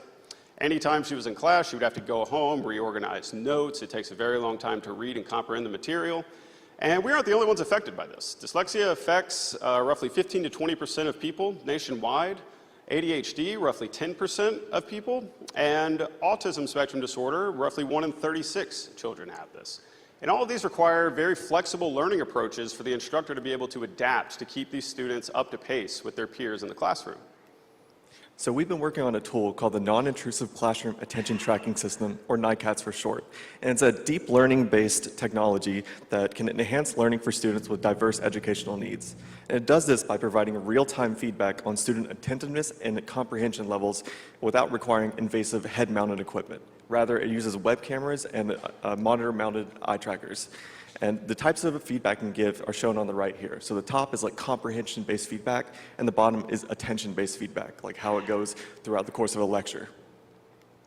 And it does this using data-driven insights that provide post-lesson analysis and real-time analysis on the attention and comprehension. And this can inform future instructions, and that can be instructional materials or interventions within a lecture. And this is all research-backed. We've been published at multiple peer-reviewed conferences. We've done this with 40 students, 3 professors, and at 2 Georgia institutions.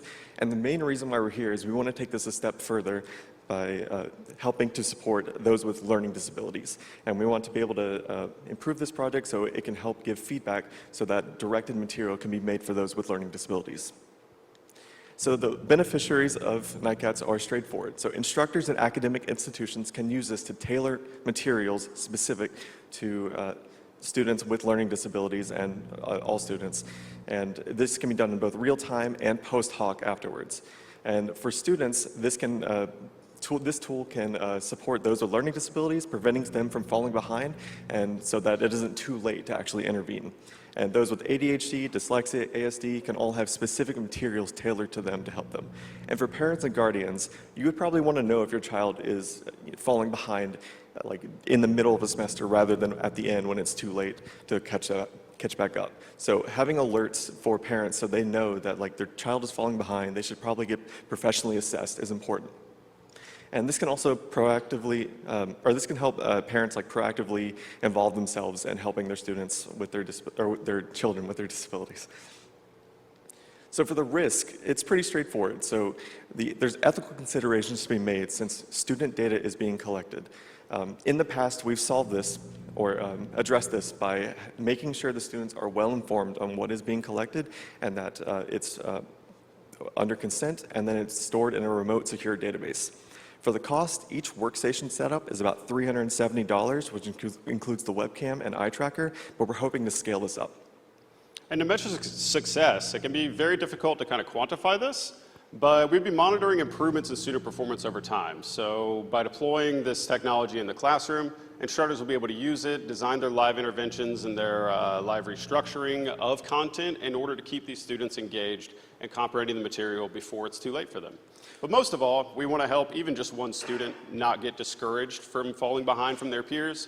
We want them to stay motivated, and all of this is kind of symbiotic relationship between the student and the instructor in order to help them through the process. So the reason why we're here is to ask for your help in scaling up this project so we can help all students, especially those with learning disabilities.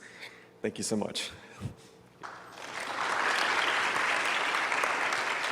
Are there any questions? Yes. Is this tracking for computer-based learning only? Yes, because it's monitor-mounted webcams and eye trackers. Right. But you know, if people are at home and they're learning on their own computers, it works for that too. And like, it's definitely effective for like computer-based classrooms. For students that may not have access, or for teachers that do face-to-face learning with students that may have some challenges, how could this be effective? One thing you could do is, if a student is struggling, you could use this tool, maybe just get one single unit to kind of study the way that these students are learning as you're going through the material, where you can collect data even just on a laptop. It can be, it's not very resource intensive. You could use any kind of cheap laptop in order to run this. And then you can kind of take the data that you collect from that session with your student and do your post-hoc lesson planning and analysis of it. And when it's tracking eye movement and body language, what are indications are the program looking for to trigger there's a severe lack of attention or severe lack of concentration? What is the indications? So there's two parts to this. The first is the eye tracking part. We track things like saccades and fixations, which can help indicate where they're looking, and the metrics on this, like how fast they're looking. We can associate this with, if they're actually paying attention by associating it with grades they received on exams afterwards. And then the intention part, we've trained a machine learning model on perceived facial attentiveness, so if someone's paying attention or not, and we've received like 96% accuracy, which we've published before. Thank you. You're welcome. Any other questions? Thank you very much. Thanks.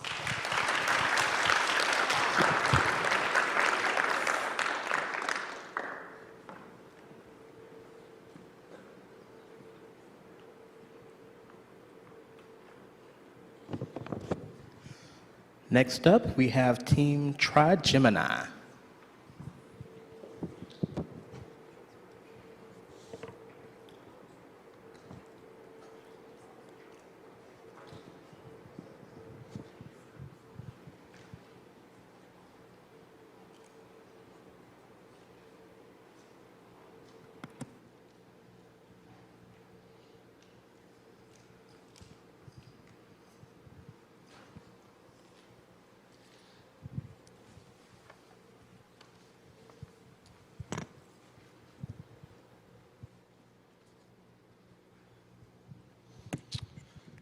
All right, good morning, everybody. My name is Corey Andrews, and I'm a PhD student here at Augusta University in biomedical sciences. And today I want to discuss with you an idea that I have that is really, really true and dear to my heart. So to start off, I want to tell you a story about a relative of mine, and I want to tell you to imagine yourself at an airport, and you're going through TSA, and you get to the end 45 minutes later, put your hat and belt and shoes back on, and you get to your boarding gate. And when you get there, the lights in the room, the fluorescent lights start to become almost blinding. And then all of a sudden, the baby crying over in the corner starts to sound more screeching than normal. And you get so nauseous that you vomit in front of everybody. It's extremely embarrassing. And this is during a time of COVID-19. And so the boarding gate employees say, sorry, ma'am, you're not allowed to board this flight because you're a travel risk at this point. You need to go get a hotel and come back tomorrow. Well, this is a story that has actually happened to my mom, and it's not an unfamiliar story to people who suffer from unpredictable migraines. And so to start, I want to talk a little bit about what exactly is a migraine. So Migraines affect approximately 1 billion people yearly worldwide. This is often women and children. If you scale this down to Augusta, this math ends up being about 80,000 people in the Augusta metro area. Nearly all migraines are headaches, but not all headaches are migraines. So to one team's point about the meat processing plant, if you get a random migraine or headache from that, that might not necessarily be a migraine. Chronic migraineurs clinically experience more than 15 days a month with a migraine headache. So this is a continuous perpetual existence for people that have to deal with this type of disorder. Episodic migraineurs, which is a little bit more common in the population at large, experience at least 14 or less days. And so the idea that I'm proposing to actually fix this unpredictability problem, and some of the devices that I gave in front of you judges are intraoral wearables that are scalable with 3D designed technology and Bluetooth compatible to be able to detect changes in protein concentration in one's saliva throughout the day. So this is wearable and removable.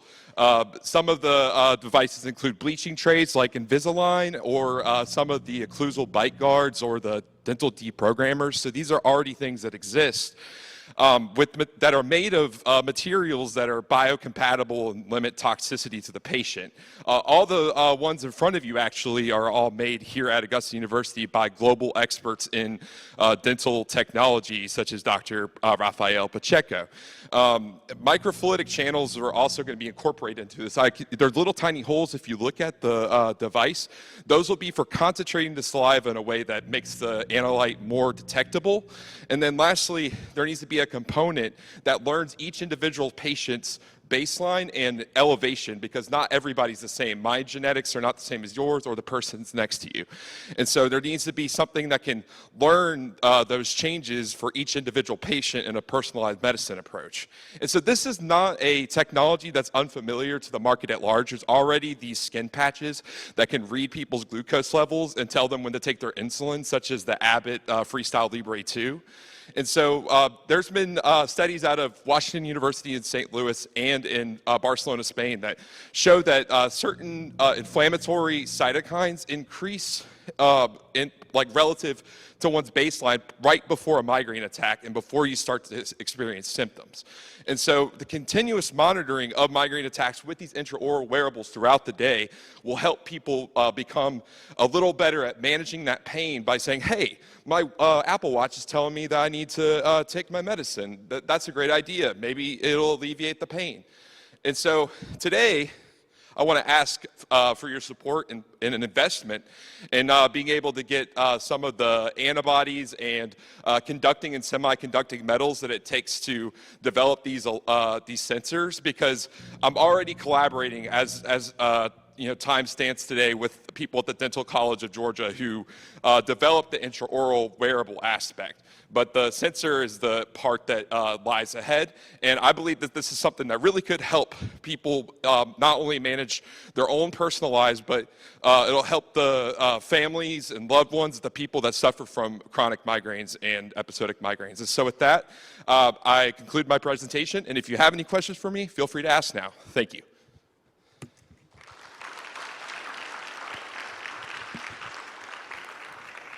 So how long would the individual have to wear the device? So the idea would have it be rechargeable. So you could take it off the dock, put it in your mouth, wear it throughout the day. If the sensor sees that elevation, there had to be a latency period where it learns your own baseline, because like I said, it's not going to be the same as mine or the person next to you. But after that period, it'll tell you, hey, this is a little bit elevated compared to normal. Doesn't necessarily mean you're going to have a migraine, but it's possible you could. Maybe you should consider taking something like your Nurtec, which is a current prophylactic medication on the market for migraine headaches. Have you had anybody try this as far as or maybe you have, as far as comfortability of having something?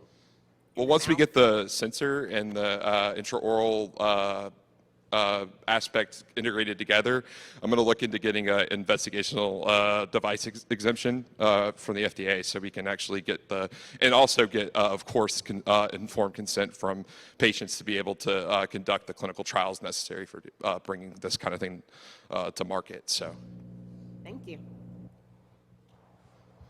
Do you know approximate cost for developing the sensor? Approximate costs. I think for developing the sensor, I would put it in the range of like 20 to 40,000, just off of things I've seen online on Thermo Fisher and things like that. So,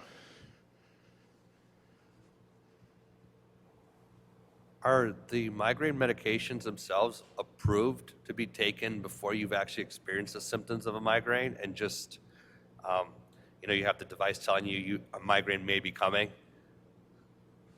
Wait, can you repeat that? I'm sorry. Yeah.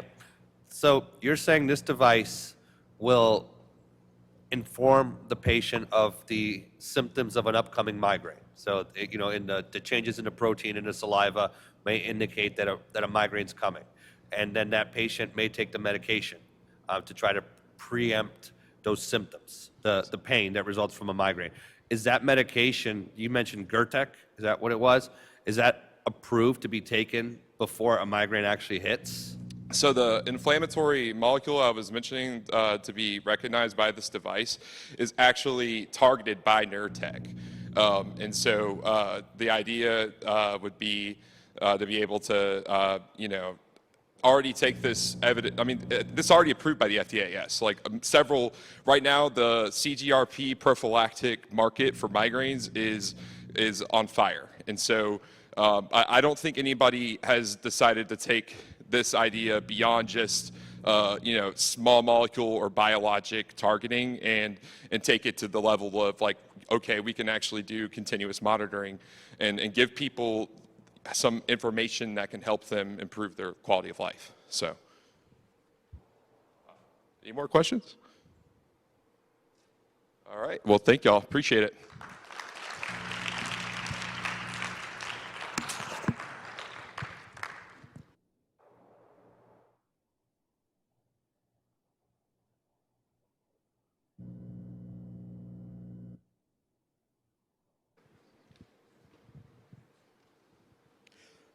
Next up is Team Well Together.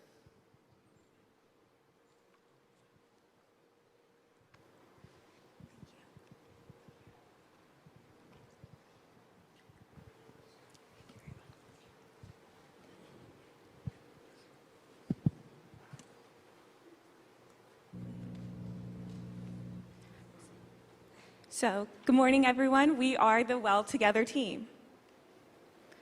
First, meet Margaret. She's a woman living in her 60s with multiple chronic medical conditions.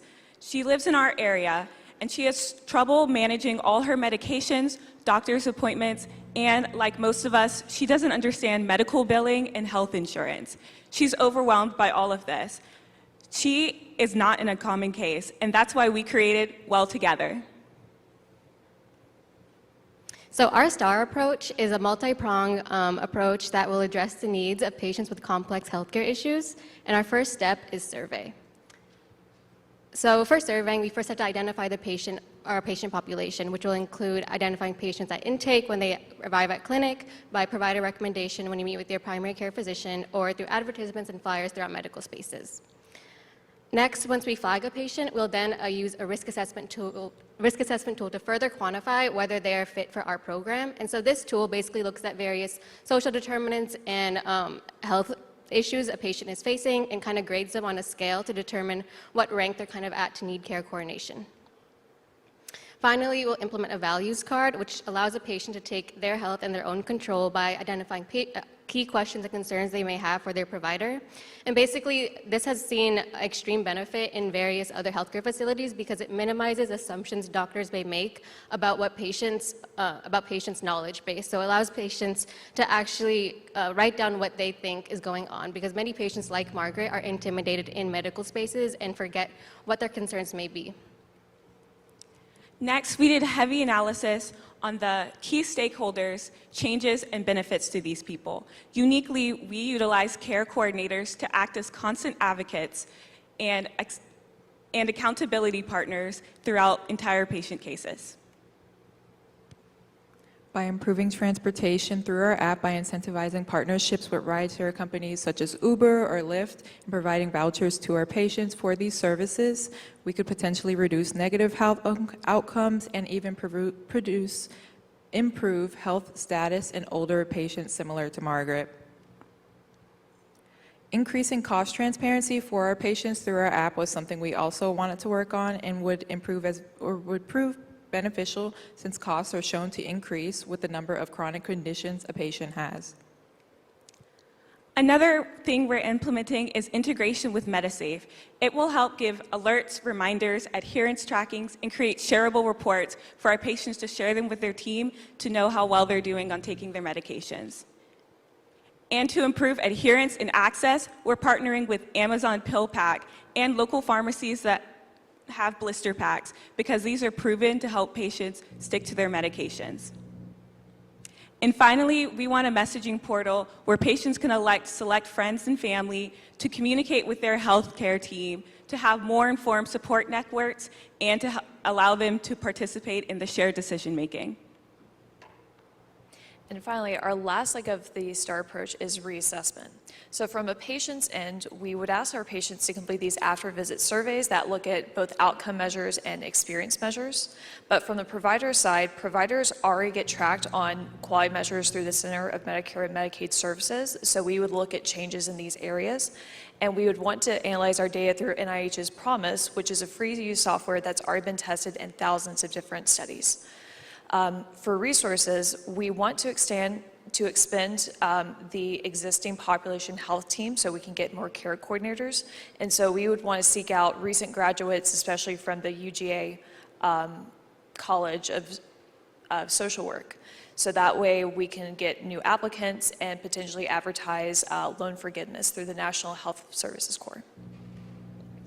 With all of this, Margaret and her healthcare team will save stress, time, and cost. So this is our team, our wonderful team. We also partnered with pediatricians, emergency medicine doctors, and care coordinators to think this through. So thank you from all of us, and we are so excited for your questions.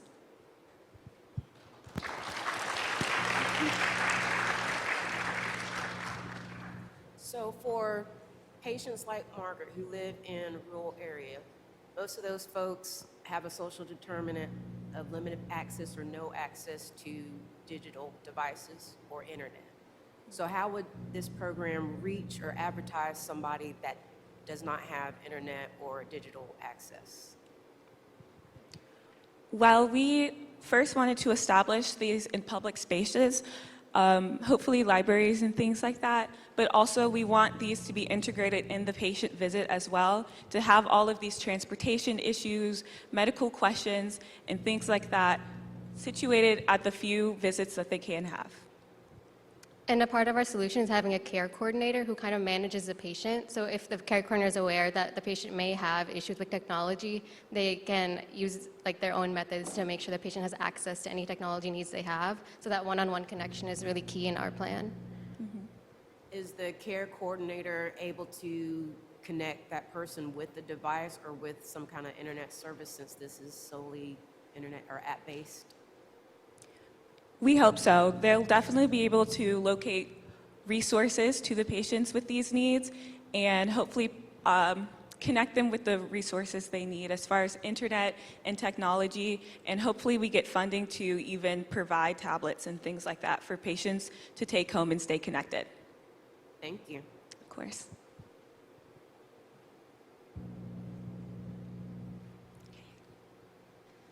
Thank you for having us. Thank you.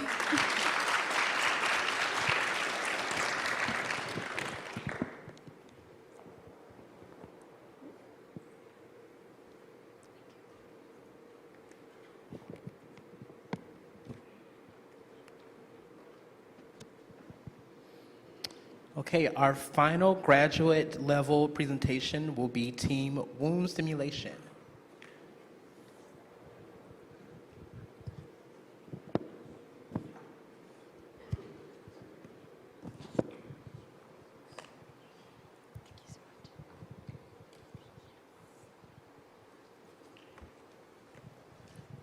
Good morning, you guys. My name is Rachel Laird, and this is my partner, Hiroko Tanaka. And we're currently in our final year at the Medical Illustration Graduate Program here at Augusta. And we've spent this last year studying 3D materials, models, and simulation, specifically in the world of education. So we're going to talk to you a little bit about one of our projects. And just a warning, we're talking about wounds, so some of the images in this slideshow could be pretty graphic, so just a heads up. So first, we would like you to imagine that you just came out of a 4-hour lecture on how to clean a wound, or what is known as debridement. And you're asked to imagine that this orange is a wound, and asked to clean the wound using the instruments here. And next, you're in front of a patient, and you're asked to clean and take care of their wound. And how would you feel? And would you feel prepared enough? So our target audience is our physical therapy students at Augusta University, and this may not be commonly known, but physical therapists are the ones who take care of patients with chronic or non-healing wounds. And currently, there are more than 6 million citizens in the United States who suffer with chronic wounds, and so this is a very important issue we'd like to highlight. So currently, what PT students have to work with when they're receiving their education on wound care are very expensive medical models that provide no hands-on training. All they can do is look at them and observe wounds. And then to gain proficiency with tools, they're given oranges, like Hiroko mentioned, which isn't exactly a one-to-one translation of how human tissue behaves. So currently, there's a gap between seeing and doing. And to get started on the project, we did some research, and what we found is that chronic wounds have high associations with amputations. And as Hiroko mentioned, there are more than 6 million Americans dealing with chronic wounds, so it's a really important issue. Another thing we found is that there is a high discrepancy in representation of different skin tones in their current materials. Issues affecting the skin appear differently on different skin tones, so it's crazy that it's not already out there. And in the 3D space, we found that simulation provided mastery for students, specifically in the area of debridement, and moulage, which is special effects makeup and simulation, introduced a sense of urgency to students while they were role-playing without sacrificing performance. So we came up with a solution, a 2-part plan, starting with tabletop models that are workable, reusable, and depict wounds in different skin tones. And then a second set of models that are used in moulage simulation for students to practice role-playing a clinical scenario. And currently, there's no models like this on the market. So for part 1, we made 2 different types of models. One is a visual comparison between 5 different skin tones of inflammation, which is the beginning stages of wound. And this is important to be able to identify the inflammation or wounds in the beginning stages to prevent them from becoming worse. And so this is crucial. And the second part is our workable model. And this is a video showing how to clean a wound using our models.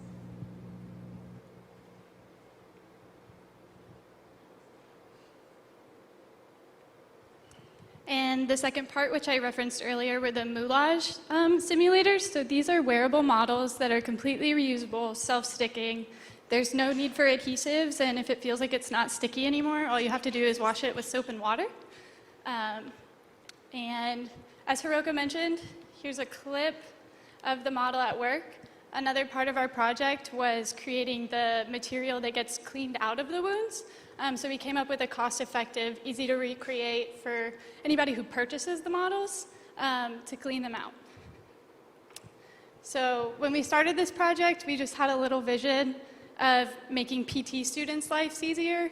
But as we've worked on it and become more passionate about it, we see a future where this is the standard in wound care education across sectors, in schools, in hospitals, in military training.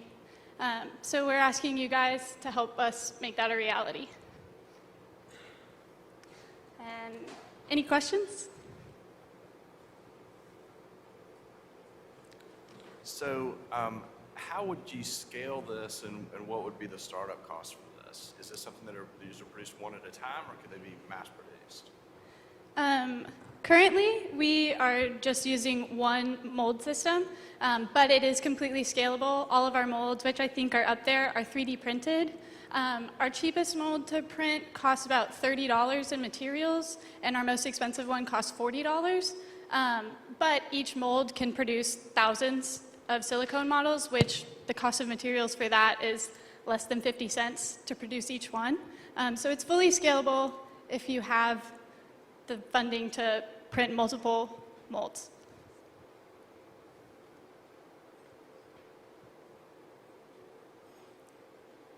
And if that's it, thank you guys. Thank you.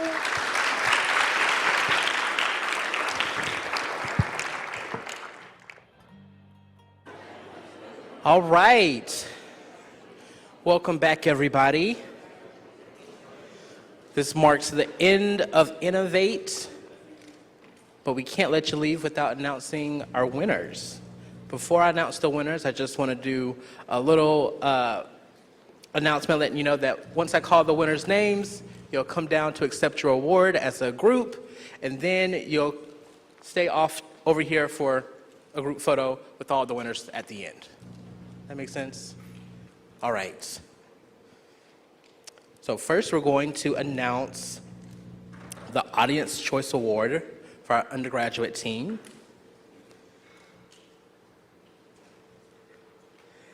And the award goes to, drum roll please, Team Rock and Roll.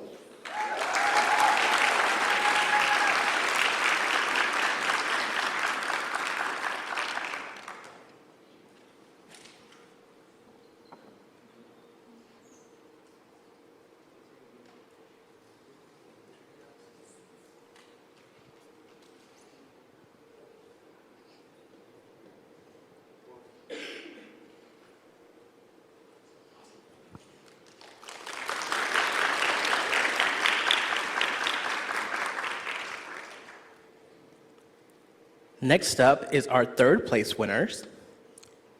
Another quick drum roll, please. Team 10 Together.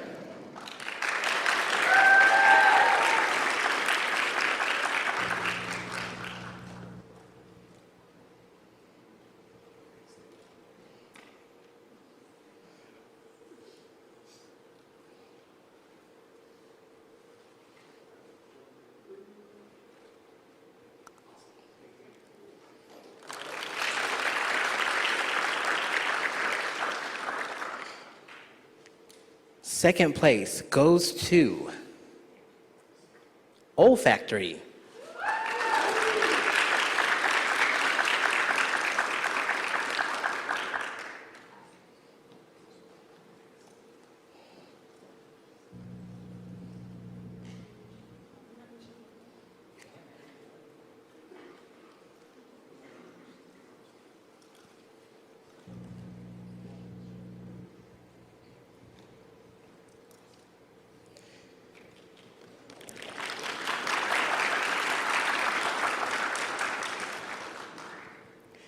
And first place for our undergraduate teams, the first place winner is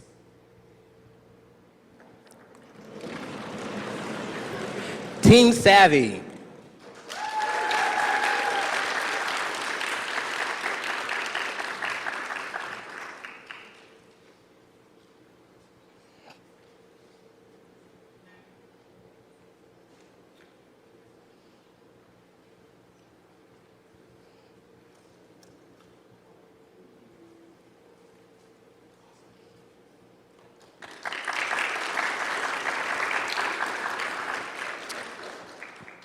Now we're moving on to our graduate level teams.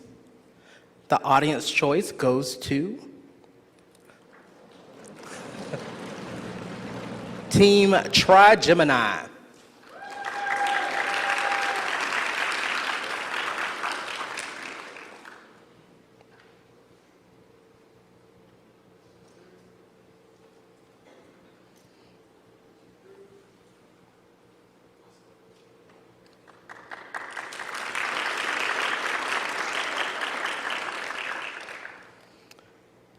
Third place goes to Non-Intrusive Classroom Attention Tracking System for Learning Disabilities.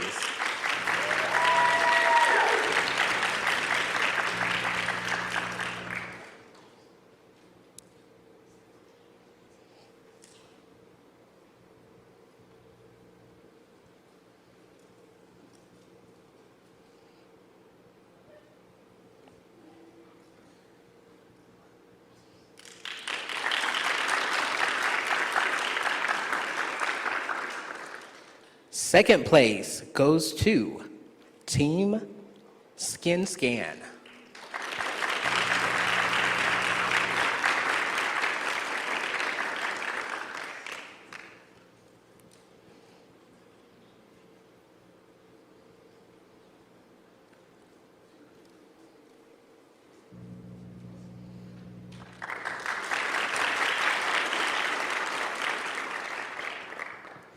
And first place for our graduate level team goes to, drum roll please, Team Wound Simulation.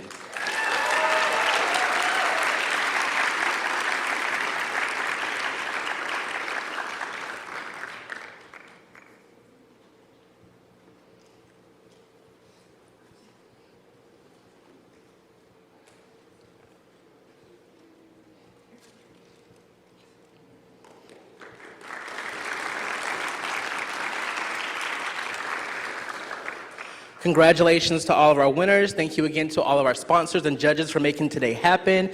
Shout out to Lindsay Steinberg, who helped coordinate today's event as well. Let's give a big round for Lindsay, you guys.